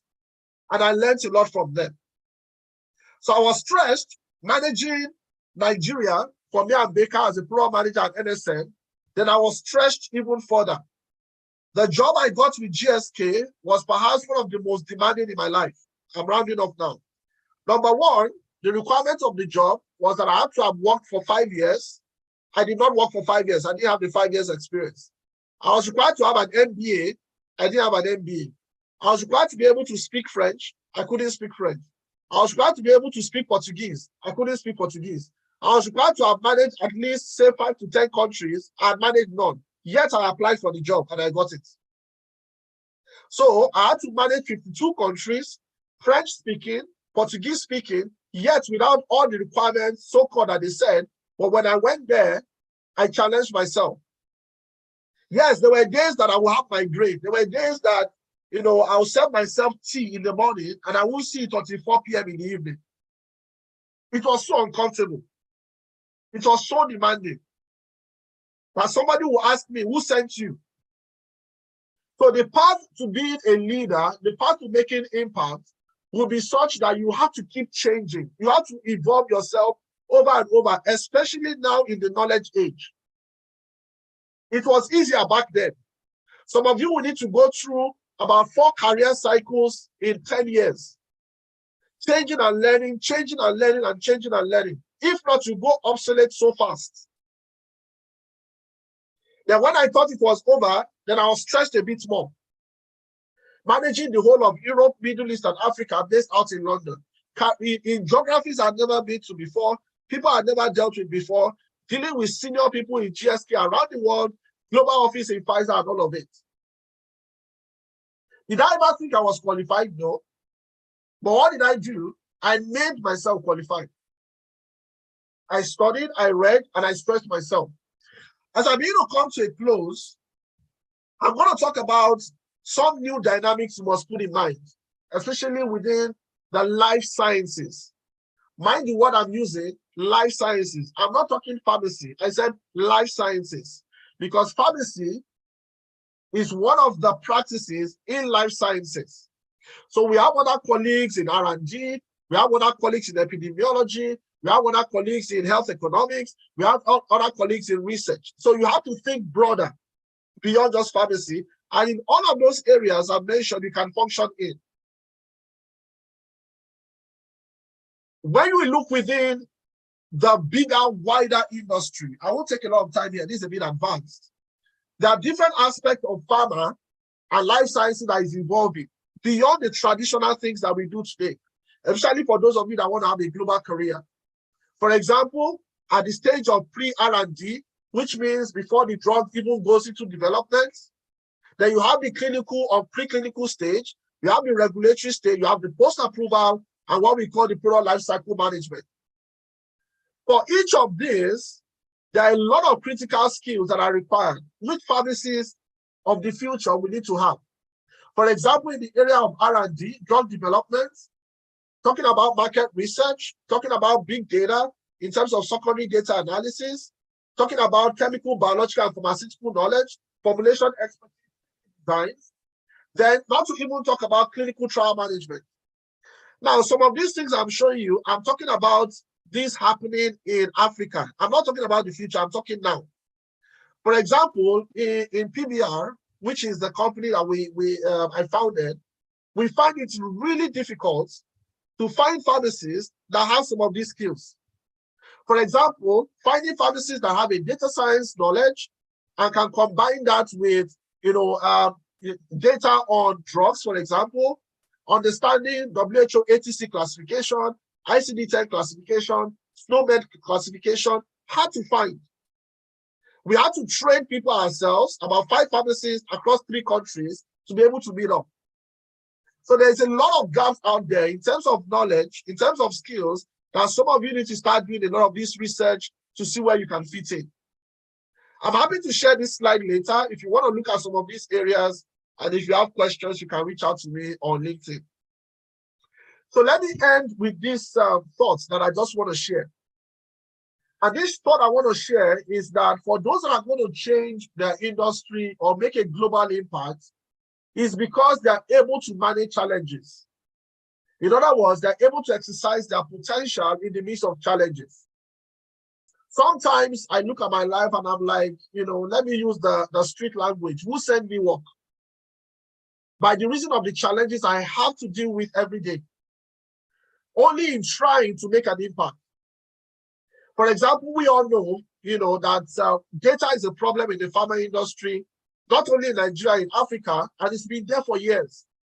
As a company, we are trying to solve that. And what this means is that we are dealing with big data that has never been dealt with before. We are building machine learning architecture that are so advanced that can be found in Africa just to deal with some of our challenges. These cost money and they come with a lot of challenge. But how do you deal with it? Let's just summarize. In dealing with your challenge, you must know that every challenge that you solve is a bridge to the future. In fact, you must look for challenges. If you want to grow, don't run from them. Challenges are the food of champions. Everywhere I see challenges, I'm excited. Because if I solve them, I not only get known, but I also get rewarded. Now, the challenge is actually not the problem. The problem is how you think about the challenge. For example, when we talk about drug distribution in Nigeria, when we talk about, counterfeit and all of those things are opportunities. They are not challenges, they are opportunities. You guys are the ones to solve them. We need you to find the solution. And you don't need validation. Some of you want validation for your ideation. No. Some of your ideas cannot even be understood by people. And that's why that idea is the solution, because if the people understood it, perhaps they could have found the solution. So the problem is not the problem, but how you think about it. And every challenge is an opportunity. If you believe and think like everybody, you will experience what everyone experiences. So check yourself. Every time you have the same conclusion like everybody, then there's a problem. Now, I'm not trying to say that you should be a rogue or, you should carry out, quote unquote, treasonable things where you think or you sabotage. No. But you always need to ask yourself and know that the majority is not often right.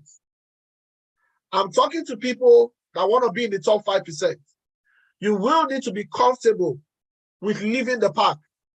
Some of you will go into consulting. Some of you will go into corporate finance. Why? Because it is your experience in corporate finance that led you to bring in the funding that we needed in the pharmaceutical industry.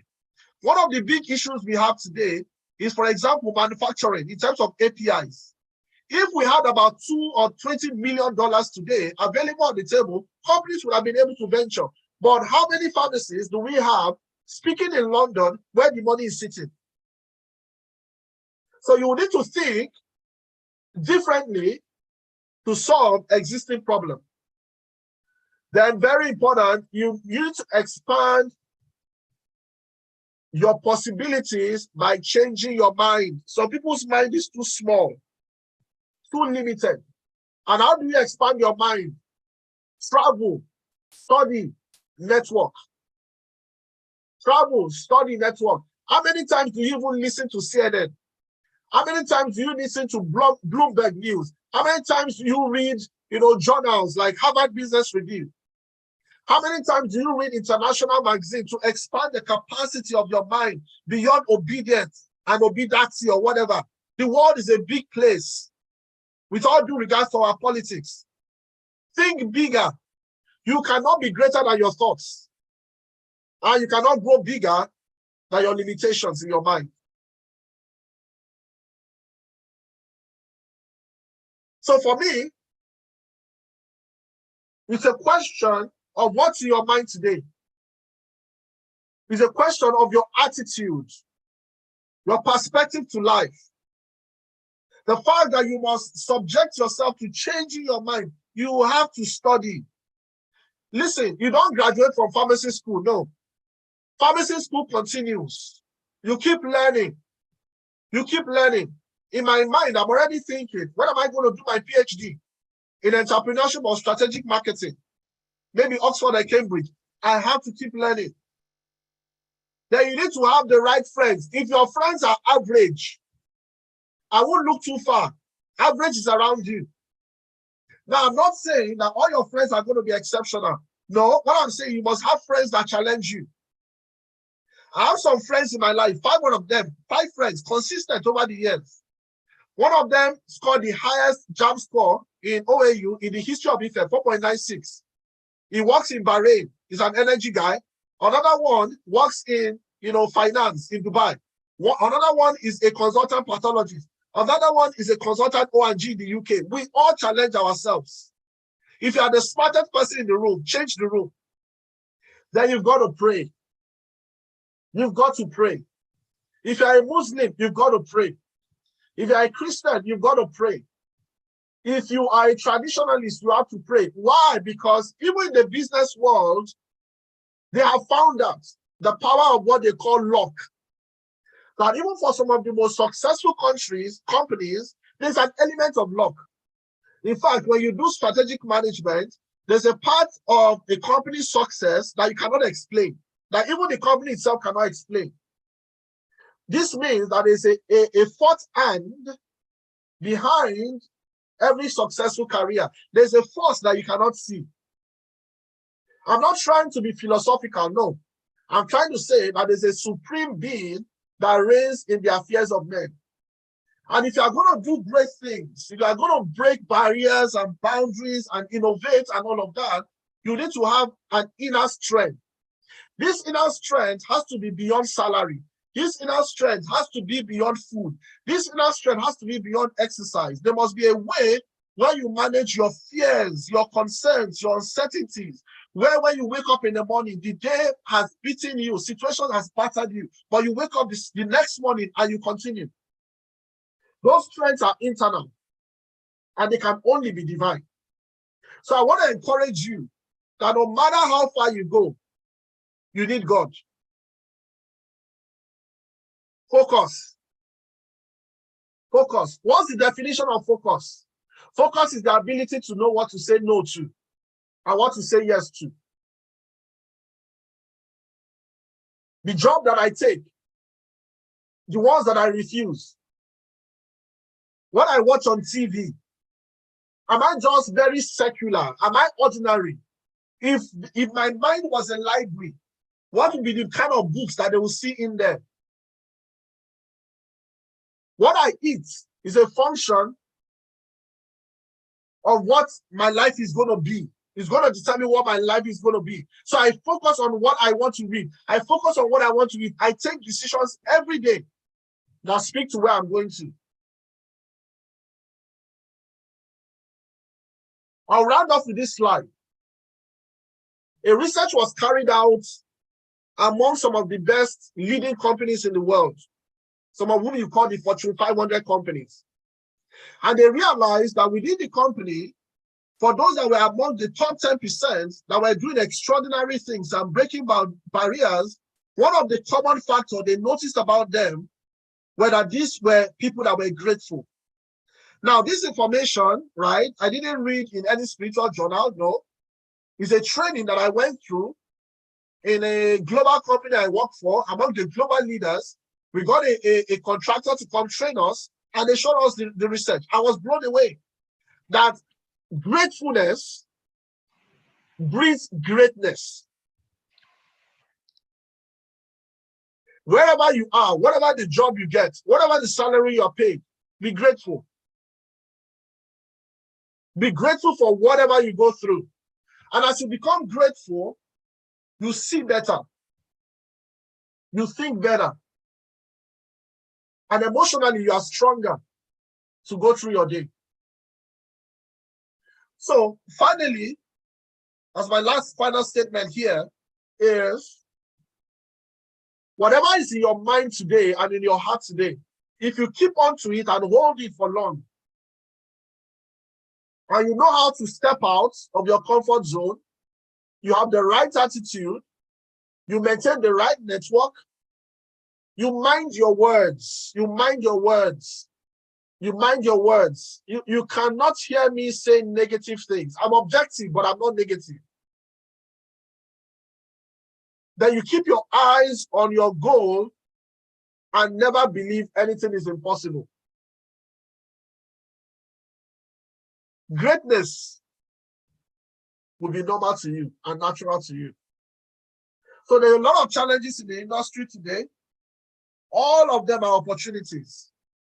In fact, I always tell my team, that there are more opportunities that, if I were to do 5 things apart from what I'm doing today, I know the 5 things I can do based on the issues out there and the opportunities out there.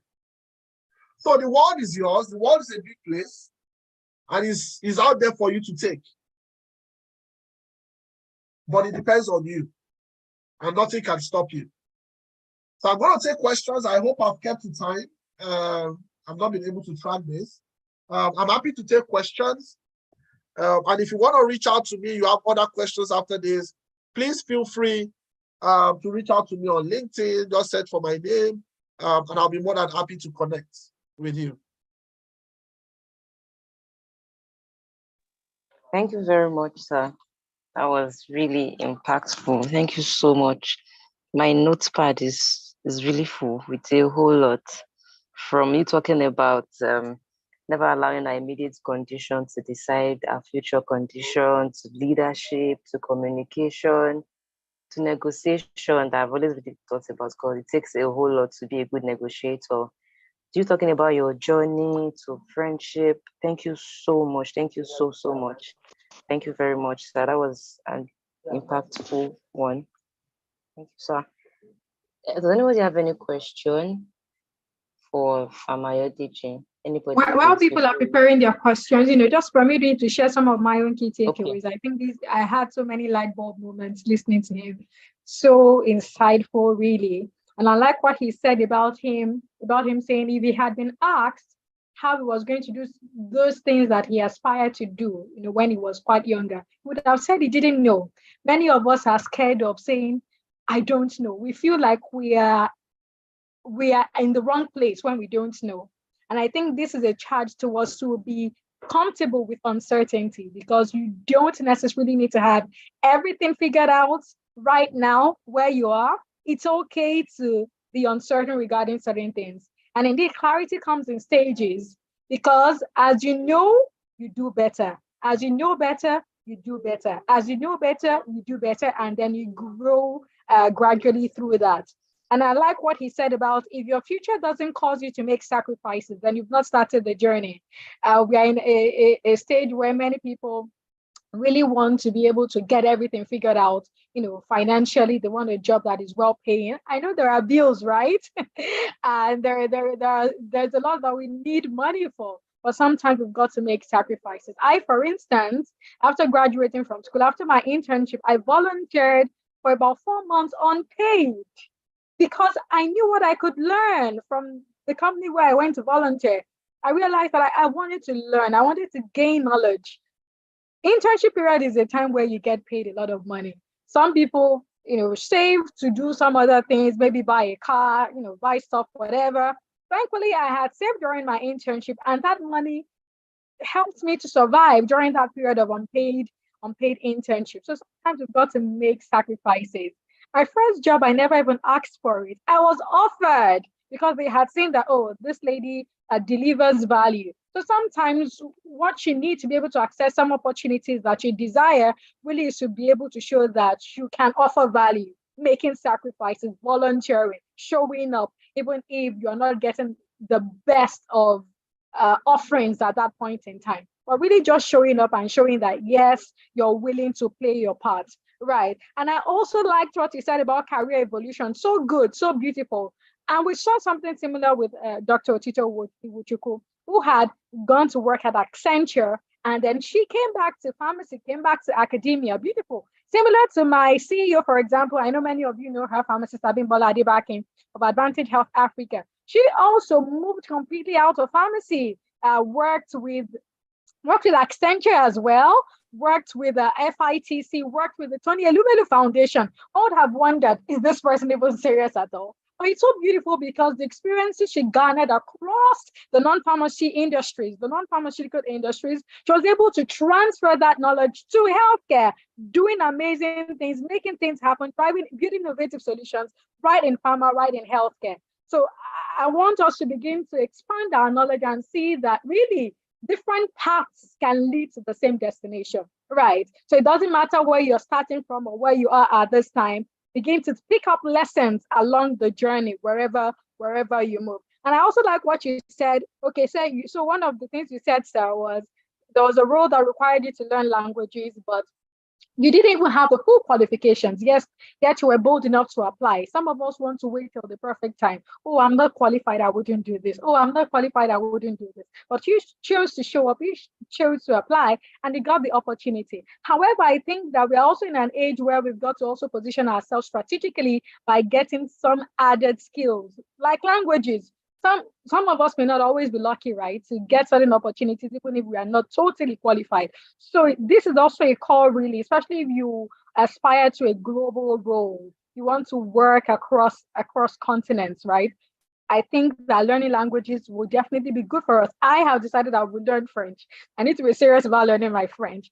Finally, I like what you said about gratitude. I think that is so good. Be grateful for where you are at every point in time. Yes, you may not be where you desire to be currently, but be grateful for where you are, because the gratitude will open up opportunities. The gratitude will help you, will really open you up to the people who could help you to position yourself in the manner that you so desire. Yes. So be grateful for where you are, even as you open up yourself to the bigger opportunities that can lead you to where you desire. Thank you so much, sir. That's it from me. Over to you, Evelyn, to continue the Q&A. Thank you, Ma. Thank you so much. That was really needed. Thank you. All right. Any other person? Does anybody have a question for Farm Ayodeji before? They need to have questions. I must hear questions. Okay, sir. Assertiveness. I want to see assertiveness here. All right. Before anybody asks a question, I personally have a question, sir. And my question is, during the course of your journey, when because you talked about challenges, a lot, talked about that challenges are opportunities. So how do we balance the place of when we come across challenges where we find out that we cannot, after trying to find solutions and go about it and navigate our way across it, and we find out that we're not getting solutions, do we still go ahead to still be pushy about it? Should we just call it facing reality now? Or how do we go about, I don't know if you've been in such situations. How did you go about them, sir? All right. So first of all, you must resolve in your heart that there's always a solution to every problem. That's why it's called problem. Do you understand that? So if you call it problem, then it's because there's a solution. If not, you would have called it problem. You would have called it mystery. Okay? So have that resolved in your mind. And if you seem to be trying, but you're not getting through, it's simply because you've not found a solution, not because there's no solution. Now, oftentimes, the solution you need is either sitting in a book or sitting in a person. 80% of the time is sitting in a person. It takes humility to go and ask for solution. It takes humility to seek a second opinion. And you have those people in your life. There are not many. In fact, the person could be your classmate. Today, I have a friend, a colleague, a classmate. He is currently the head of business excellence at Sanofi. If I have issues, I go to him. If he has issues, he comes to me. And some of those things, he was stuck, right? And when I advise him or he advises me, straight on he goes. And that is how God has created the human ecosystem such that nobody has all the solution. If not, we need each other. So what you need to be able to do, and that's why the quality and the mix of the people around you are very important. Stop looking for friends alone. So people only want friends. Must everybody be your friend? You can be a valuable person in my network and not be my friend. You don't have to be my friend. I only need you for professional things, and I come to you when we are on any solution. So what I would say to that is build your network. Make friends with those guys in engineering. Make those friends with those guys in accounting before you graduate, please. Because they're the ones that will invest in your business tomorrow. They're the future bank MDs when you need the loan. All right? Don't live all your life in pharmacy. That is the solution I have for the question you've asked, right? The solution always sits in a book or sits with somebody nearby. Yes, sir. Thank you very much, sir. Faith, I think your hands were raised before, when I was asking the questions. Yeah. I don't know if you still have a question. Yeah. The guys, I've not heard the guys. I've not heard the guys. What are you? Oh. You said? All right. Thank you very much. I really appreciate the speaker of what we actually discussed the class about. Honestly, it's really a motivation for someone like me who is still. We lost her. Oh. Faith, are you still there? Well, she's no longer there. Famoluton's hand is raised. One of our mentors on the program. Over to you, Ma.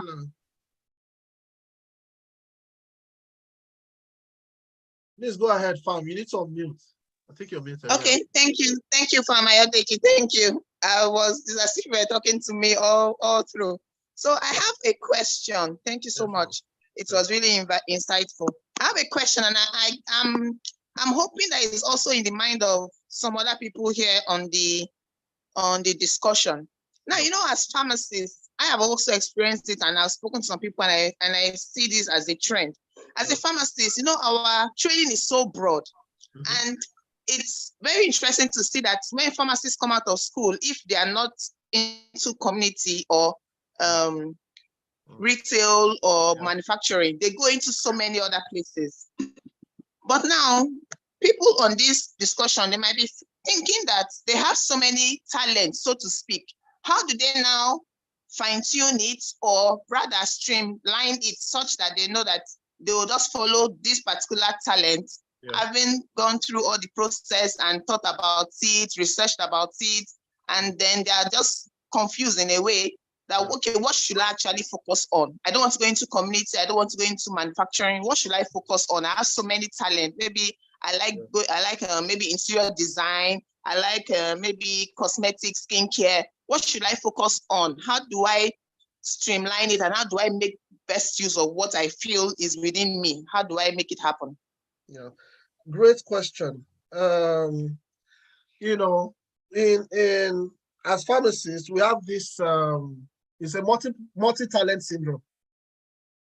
Multi-talent syndrome is when you are good at many things, you know.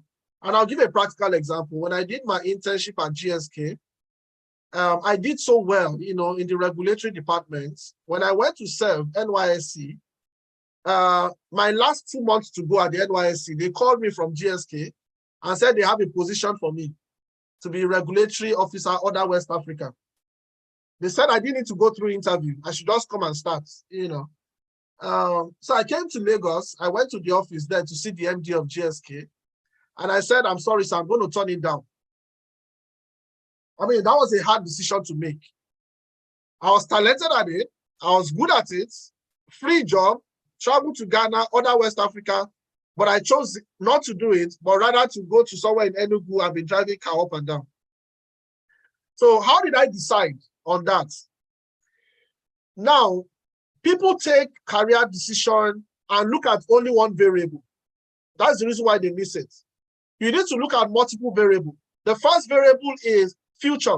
What kind of life do you want to have? Right? Leave the job aside. Leave the job aside. When I say what kind of life, what I mean is Which part of the world do you want to live in? How much do you want to have in your bank account? Be real with yourself, right? Is it 20 million? Is it 100 million? Where do you want your children to school? What kind of part of the world do you want to have traveled to? What will make you happy? What kind of family do you want to have? All of those factors, when you start thinking about them, they begin to narrow your thoughts, your options. All right? Because you have a life outside of work. You will go back home. So you must put in all those factors when you're deciding, which career to go with, or perhaps area of talent that you have, because those part of your life must be balanced as well. So that's one factor to consider. The second factor to consider is the wind of life. And this may sound funny, right? The wind of life is a scenario where you seem to always get opportunity in this particular area than others. It is possible that people see a lot of things in you that even you don't see about yourself concerning that particular talent or skill. So first is that I've looked at the kind of life I want to have, money I want to make. I look the long term. When do I want to close from work? When do I want my children to school? And I map it backwards. That reduces my option. Number two, I look in my environment and I say which opportunities are coming my way, which would help me to deal with the current situation if I have, for example, a bill I have to pay, because sometimes you may need to move from what is available to what is desired. So what is available today is regulatory. Okay, I get a regulatory job, but I also decide when I'm going to exit, because this is not what I want to do in the long term. For some cases, let me just round up. In some cases, you may need to write the title you want to have in the next 25 years. Right? Write it down. Is it going to be director of pharmacy? Is it going to be a professor? Is it going to be managing director? Once you think about that, your options narrows. When you're thinking about family, vacation, all those other personal parts of life, your option begins to narrow. And when you begin to look at the things that seem to happen more naturally for you in the environment, then even that narrows a bit further. One single answer is not enough. That's what I'm trying to say. We must look at multiple factors: the home front, marriage, children, retirement, the future, then mark it backwards. I hope that helps a bit. Yes, it does. Yes, thank you so much. Yeah. All right. Thank you, sir. Faith, are you there? I don't know you. Do you still have the question? I want to hear one guy at least. Okay. Any guy with a question? They should form one. Maybe ask me what's my name. Any guy with a question? We have Caleb, Kenneth, Chris. Anybody? All right, Kenena. Okay, yes, please. You can. Go ahead. All right, thank you very much. So I really appreciate this, sir. Thank you so much for the insightful session. Honestly, I really learned a lot of things, and they are very, very much impactful for me, especially on navigating this new career. Yeah.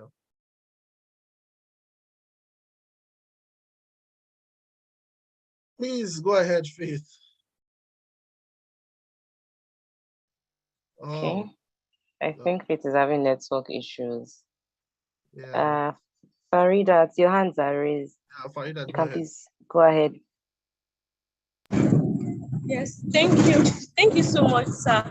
My name is Farida Ojulari from University of Ilorin. Thank you so much for the wonderful session. My question, sir, is that can I apply for specific roles for my internship, sir? Because I want to, my career path is medical writing. So I'm thinking of if I can apply for specific medical writing roles for internships, sir. All right. So great question. So one of the very important things that you all need to know about is what we call the market evolution. So market evolution basically looks at that geography or that country and assesses the uniqueness of that industry.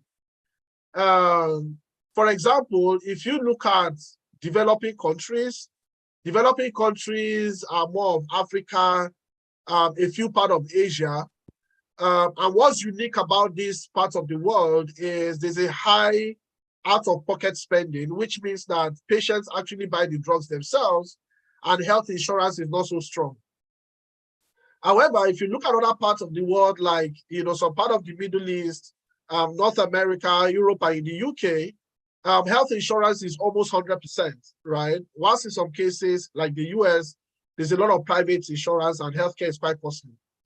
Now, those factors are very important because they dictate the kind of skills and careers. They decide the kind of skills and careers that are available in that market. So if we come down to the Nigerian market, or what you call the Sub-Saharan African market, a lot of the dynamics of the market is about, companies promoting their product to the doctor to write, and the patients paying out of pocket. Because of that, it brings in more the conversation of cost rather than the conversation of science, unfortunately. Which means that a lot of times when a doctor is deciding to prescribe, even though he will look at the science of the drug in terms of efficacy, outcomes, and all of that, he's also looking at the cost of therapy. For that reason, certain career paths or skills are not so much in demand. The concept of medical writing is one of the ways where companies showcase the scientific evidence of a product.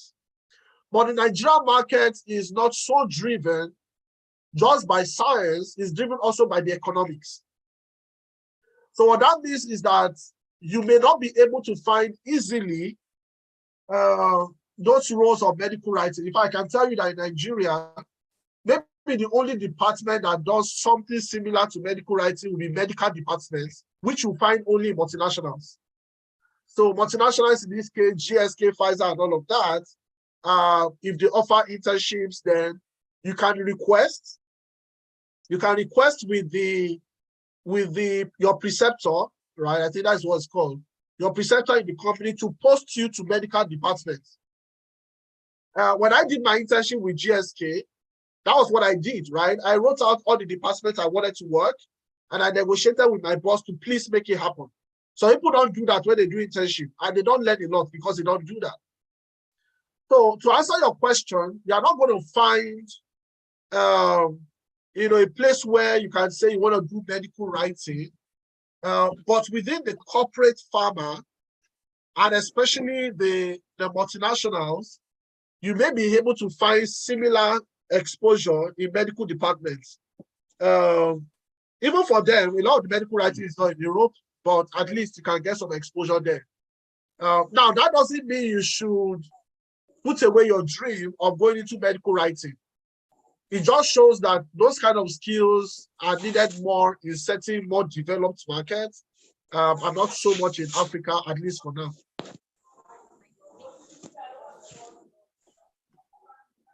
Farida, to see here, have I answered your question, Farida? Yes. Thank you so much, sir. Thank you, sir.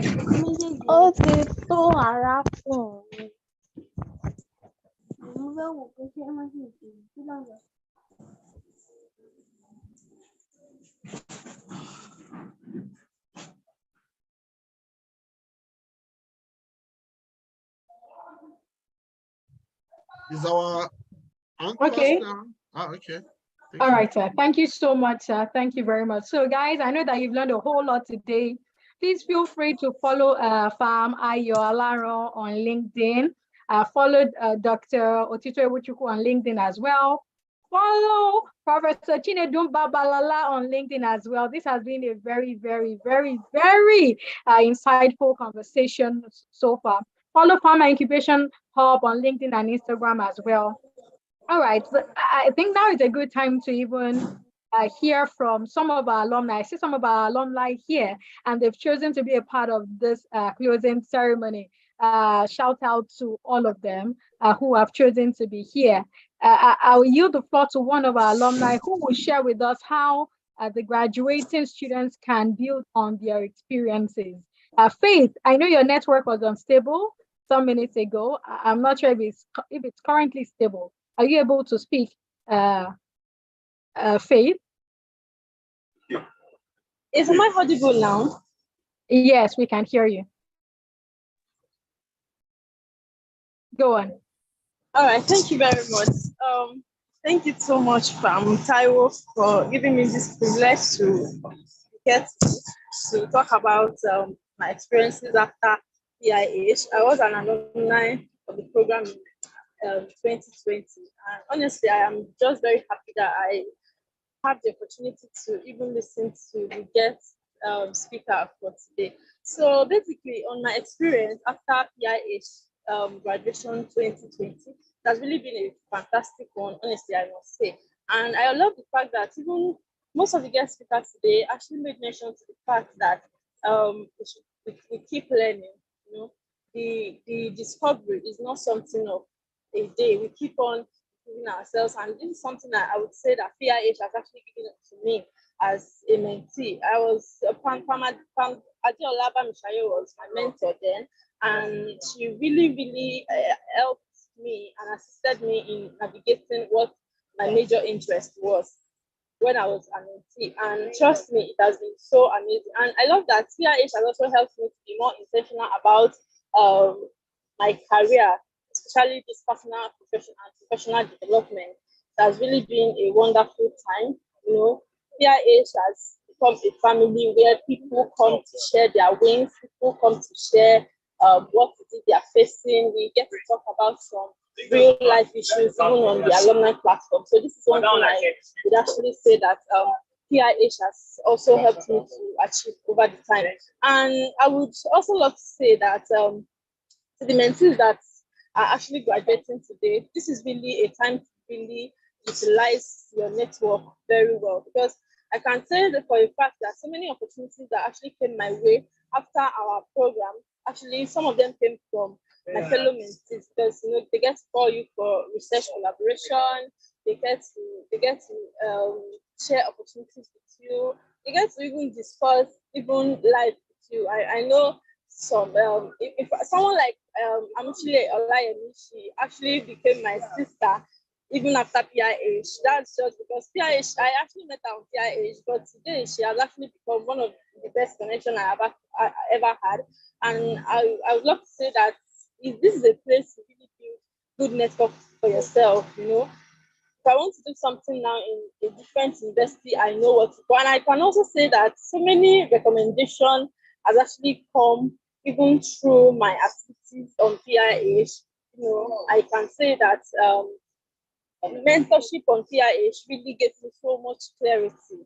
Even though we keep discovering ourselves every day, we keep discovering new paths every day, we keep learning every single day. So I am really very grateful for this platform. I am very grateful, and that's just what I'm going to tell our incoming mentees today, that you have to be very, very much intentional about your growth after PIH. You need to be very, very intentional. You need to really set goals for yourself. You need to know what you want for yourself. And I just love that our last speaker spoke so much about that. He encouraged us and gave us so many advice on what we can do. We have to remain focused. Like, the truth is that so many opportunities used to come. We should be able to know what is it that really have impact on my career. What is it that I'm supposed to take? What is it that I'm supposed to just neglect? So this is something I would really say I am so grateful for. And I love that PIH really have so many amazing people. I remember then some of our guest speakers that will always come and talk to us during the weekly session. They will even give us the opportunity to connect with them, to ask them questions and all of that, which even after some of the session, I actually reached out to some of them, and trust me, they really answered well to me, and I have really utilized some of those opportunities so far. So I'm really very grateful to PIH for the opportunity that I have so far to build my network, and also for career and professional development. Taiwo will always share opportunities with us. I remember being selected for as one of the 50 participants for MCW Global. This is one of the most competitive programs I've ever applied for so far. But this opportunity was shared by Taiwo, and I even had the opportunity to even apply for grants through this program. These are some of the amazing opportunities that have really come my way. But it's not just about the opportunities alone. Trust me, there are so many wonderful things that really happened to my life. Even after PIH, I've won grants. I even get to really get to do more of my interest even after PIH, which I now have a better clarity.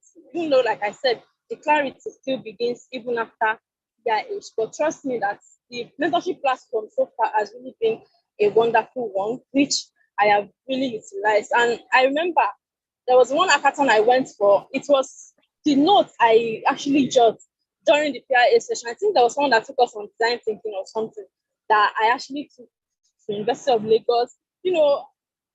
When I finished PIH, trust me, my notes was in even to date, I still go back to that notes and still go back to my roadmap. I still look at some of the things that we were taught, and it's one of the amazing things that really happened. So I'm very grateful to Taiwo and the co-organizers of this wonderful platform. And even coming to attend this session today still remain one of the best things that has happened to me. And that's why I really have in the comment section if the link to the session can be shared, because I have a lot of people in my network that I would really love to share this session with, and also encourage them to also apply for this program. Thank you so much.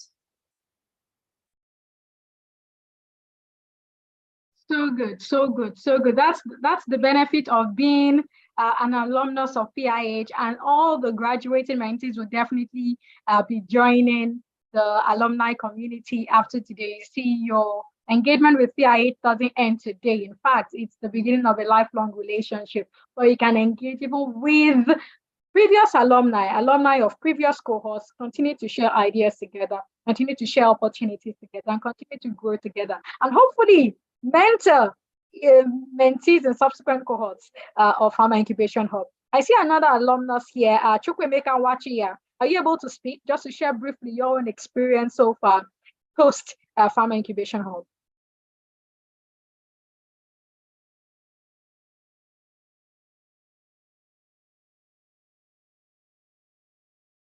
Chukwemeka, are you able to speak? Let me step out from where I am. Where I am is quite noisy. I'll speak when I'm able to. Okay. All right then. That is fine. Very good. So this is just an opportunity to really thank all of our mentors. They have been amazing people. Many thanks to Oluton, who has graciously been with us since we started today. So far, we have about 34 mentors in this program, and we are so grateful, so delighted. They have chosen to commit their expertise, their time, their commitment, to supporting us in this cohort. And really, we hope that they will even mentor future cohorts. Famoluto, this was the first time in the program. I know you've already shared your experience before. I hope that when we call on you for the next cohort, you will be excited to work with us again. Definitely. Thank you so much. Thank you so much. See, when you look at the cross section of our mentors, you see that the amazing people cutting across community pharmacy, public health, global health, research, journalism, healthcare journalism, pharmaceutical production, regulatory pharmacy, data science, vaccinology. You see a whole lot, and that just shows you the beauty of the pharmacy profession, that pharmacists are limitless, and so can you be. You also can choose to be limitless. Thank you so much. Thank you so much. Thank you so much. All right, so as a round off today's program, I'd like to congratulate all of the mentees, Welcome and congratulations once again. I would like to give a note of recognition to one of the outstanding mentees, and that will be Kenneth. Yes, Kenneth has served as our cohort rep in this cohort, and he has been fantastic, exhibiting exceptional leadership skills, even from the beginning of the cohort to the very end. And that's one thing that we raise mentees to be leaders, so that in your own small circle, you develop leadership skills. You can go out into your community at the national stage, global stage, right, to exhibit healthcare leadership as well in the pharma sector, and indeed generally in the healthcare sector. And well done, Kenneth, for being an outstanding participant. We'll definitely send to you a certificate at the end of the program. Once again, congratulations to everybody. Chukwemeka, are you able to speak now as a round off? Okay. Okay. Can you hear me? Yes.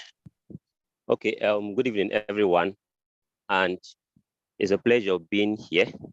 So first of all, I would like to say a very big congratulations to the mentee.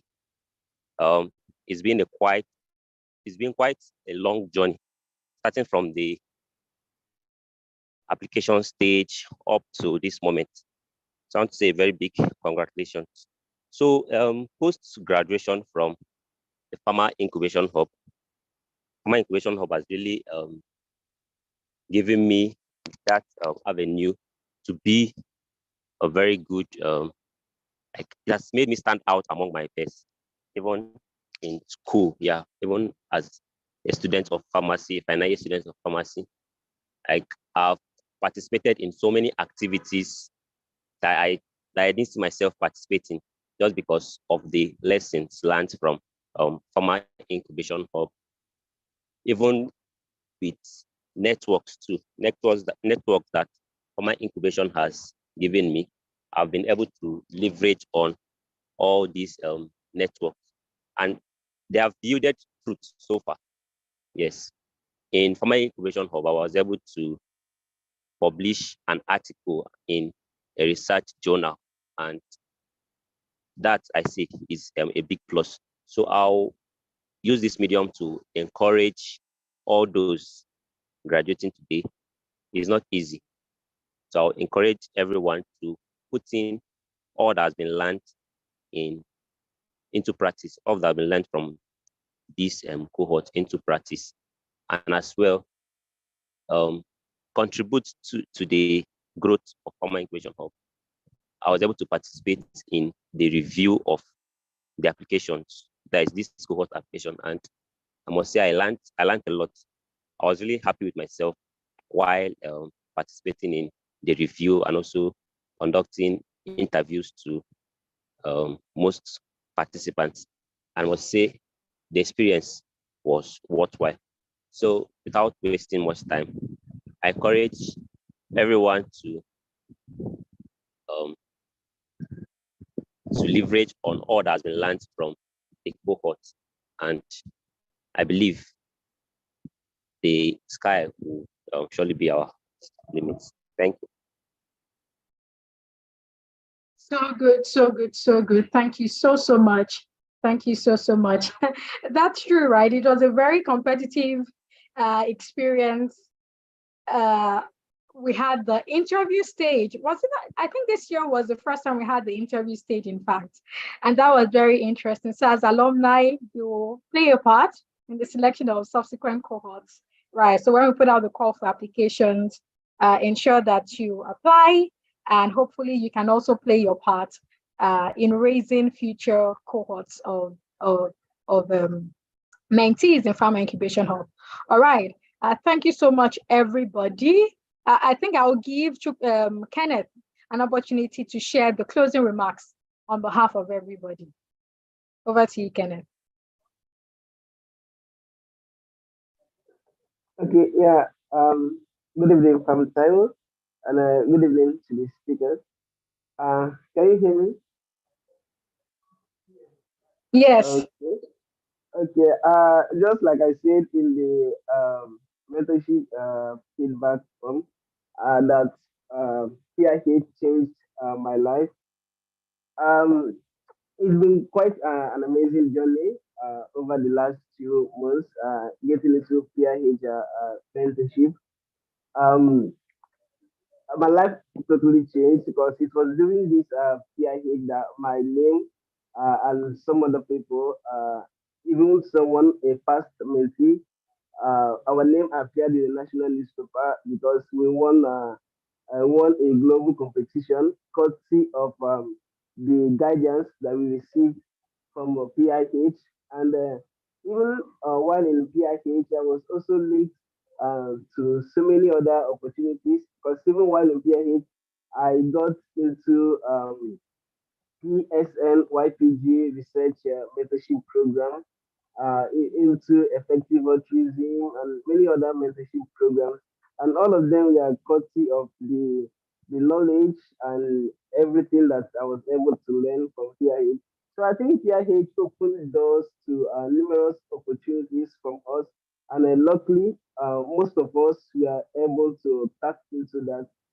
So just like others have said, other past mentees have said, we have actually learned a lot from this period, and I'm hoping that even though we are graduating today, uh, we don't just hide our book, our lesson notes for what we have learned from PIH.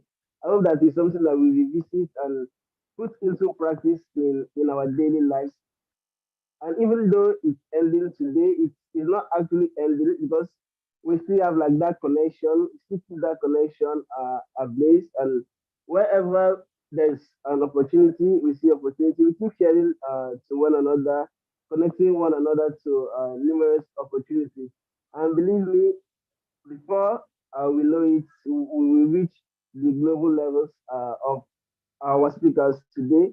Because listening to them, it might seem as if it's not easy to do. Even though it's not easy to do, I trust the process, and I believe that Pierre have offered us a really good opportunity to meet those people. Because believe me, there are some people out there. There are some of my classmates that we meet with today, and will be like, "How do you do all these things? How do you manage to like do all these things, even with your academics?" There are many people out there that we want to be in this meeting with us, getting the kind of exposure we are getting. So the kind of exposure that we make today is not something that we should take for granted. So it should be something that we keep putting into practice, and we don't just say that, yeah, we have gotten our certificate, so we are past mentees and that's all. No, I think this mentorship program is something that is continuous, even till lifetime. That's the way I'm just feeling. And even though it's ending today, most of the mentorship programs I've done before, I don't see like something that ends to me, because most of the ones I did, that even the ones, because um the funding I'm getting now for my education, they are from the past mentorship programs that I did. So I see that something that we should keep building that network, especially with the organizers. Because when you see that when you maintain this level of relationship with organizers, and you keep showing them the reasons to like invest in you, you see that there are many doors of opportunities that will be opening for you. So that I'm just saying this to give us words of encouragement that the mentorship programs doesn't end. Is a lifelong process. Just like they say that learning never ends. So I will just um I will just close this by saying thank you to PIH, and thank you very much to our speakers. I was quite emotional when I hearing what you guys have been doing, and yeah, it's a very big form of motivation for me, and I thank PIH very much for offering me that opportunity. And I know that many of us will be reaching out to you, if not today, some other time, to guide us in one or two applications that we might be doing. And I hope that you guys will answer us when the time comes. And I say a very big thank you to PIH and to Pam Adebisi. Although he may not be here, but he actually helped me a lot during my time in PIH. And thank you very much to my fellow mentees. You guys were amazing. Thank you so much. And thank you so much, Farida. Farida always helped me, even in the time when I was I was I didn't have enough time to carry on with my activities. Farida was very fantastic and wonderful. So thank you very much, everyone, and see you guys at the other end. Goodbye. All right, thank you so much. Okay, so it seems our certificates arrived just in time. Farm Oluton if you can, maybe you can just announce the names as I move from slide to slide. Is that okay? Awarding the certificates to the mentees. Can you do that for us on your end, Ma?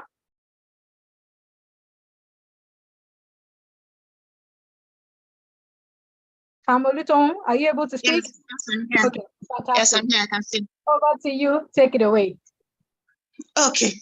Congratulations to the graduates once again. So I'll start reading up the names. So the first here I can see Gabriel Michael Ime. Please, my apologies if I pronounce your name wrong, please. Gabriel Michael Ime.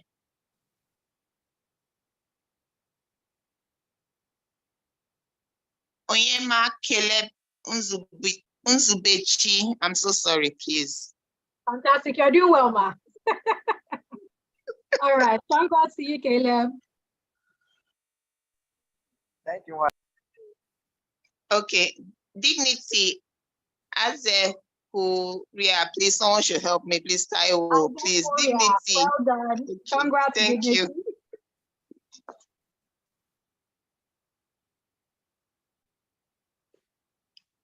Enahi Onyaji, please. Yes. Hey. You're doing well. Well done. Congrats, Okay. Enai. Okay. Unkuaba Rita C.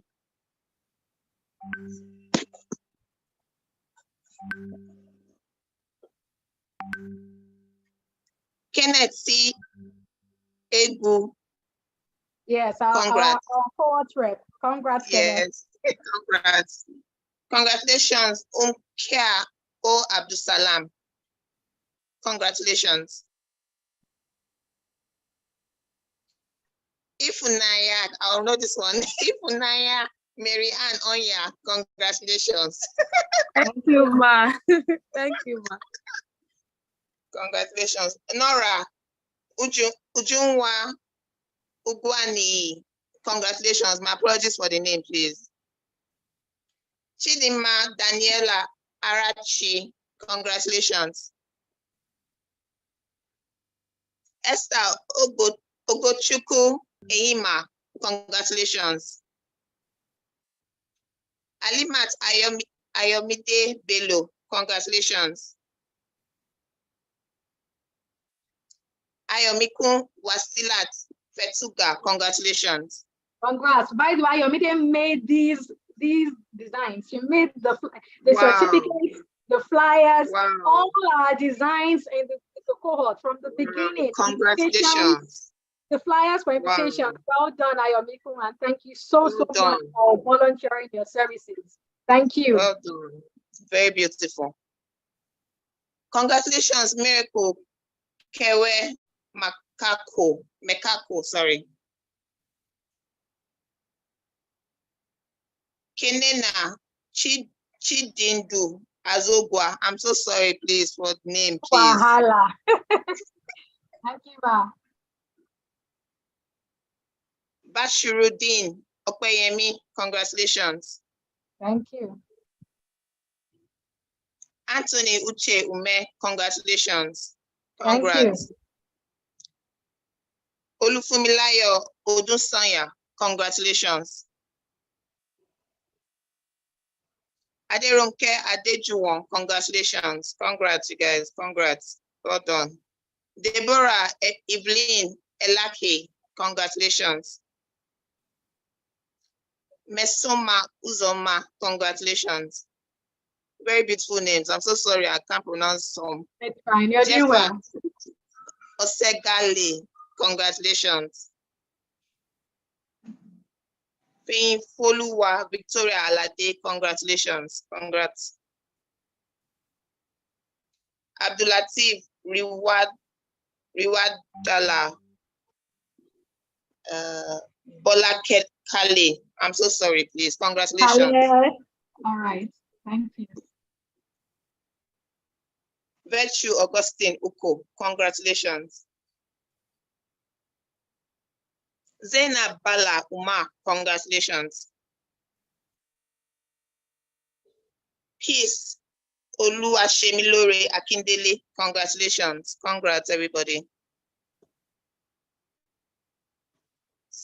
Kalista Onyike, congratulations. Ifunaya Ngozi Chinedueze, congratulations.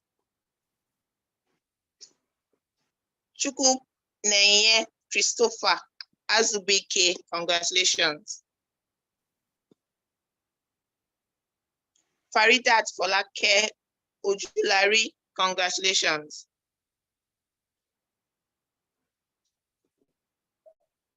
Obijiaku Chukwuemeka Jr., congratulations. Congrats. Congrats, everybody.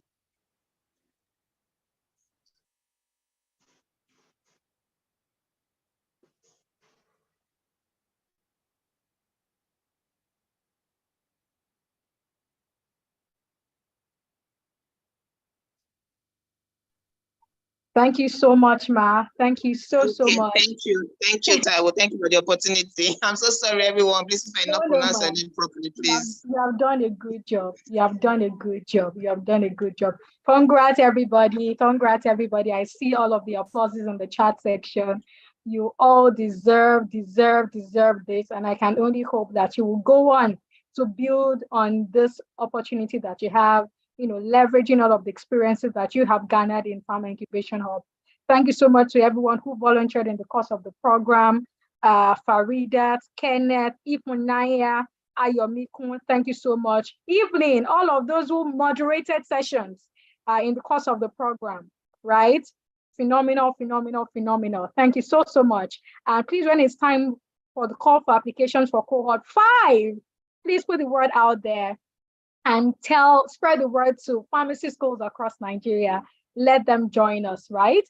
And let's have a phenomenal time together. Let's work together to continue to build a pipeline of innovative, dynamic future pharmacists who will transform the healthcare sector in Nigeria and indeed in Africa. All right. And when we put out a call for volunteers as well, please feel free to indicate your interest and volunteer with PIH team in any capacity possible so that we can work together to get this job done. Thank you very much, everybody. Do enjoy the rest of your weekend. Bye.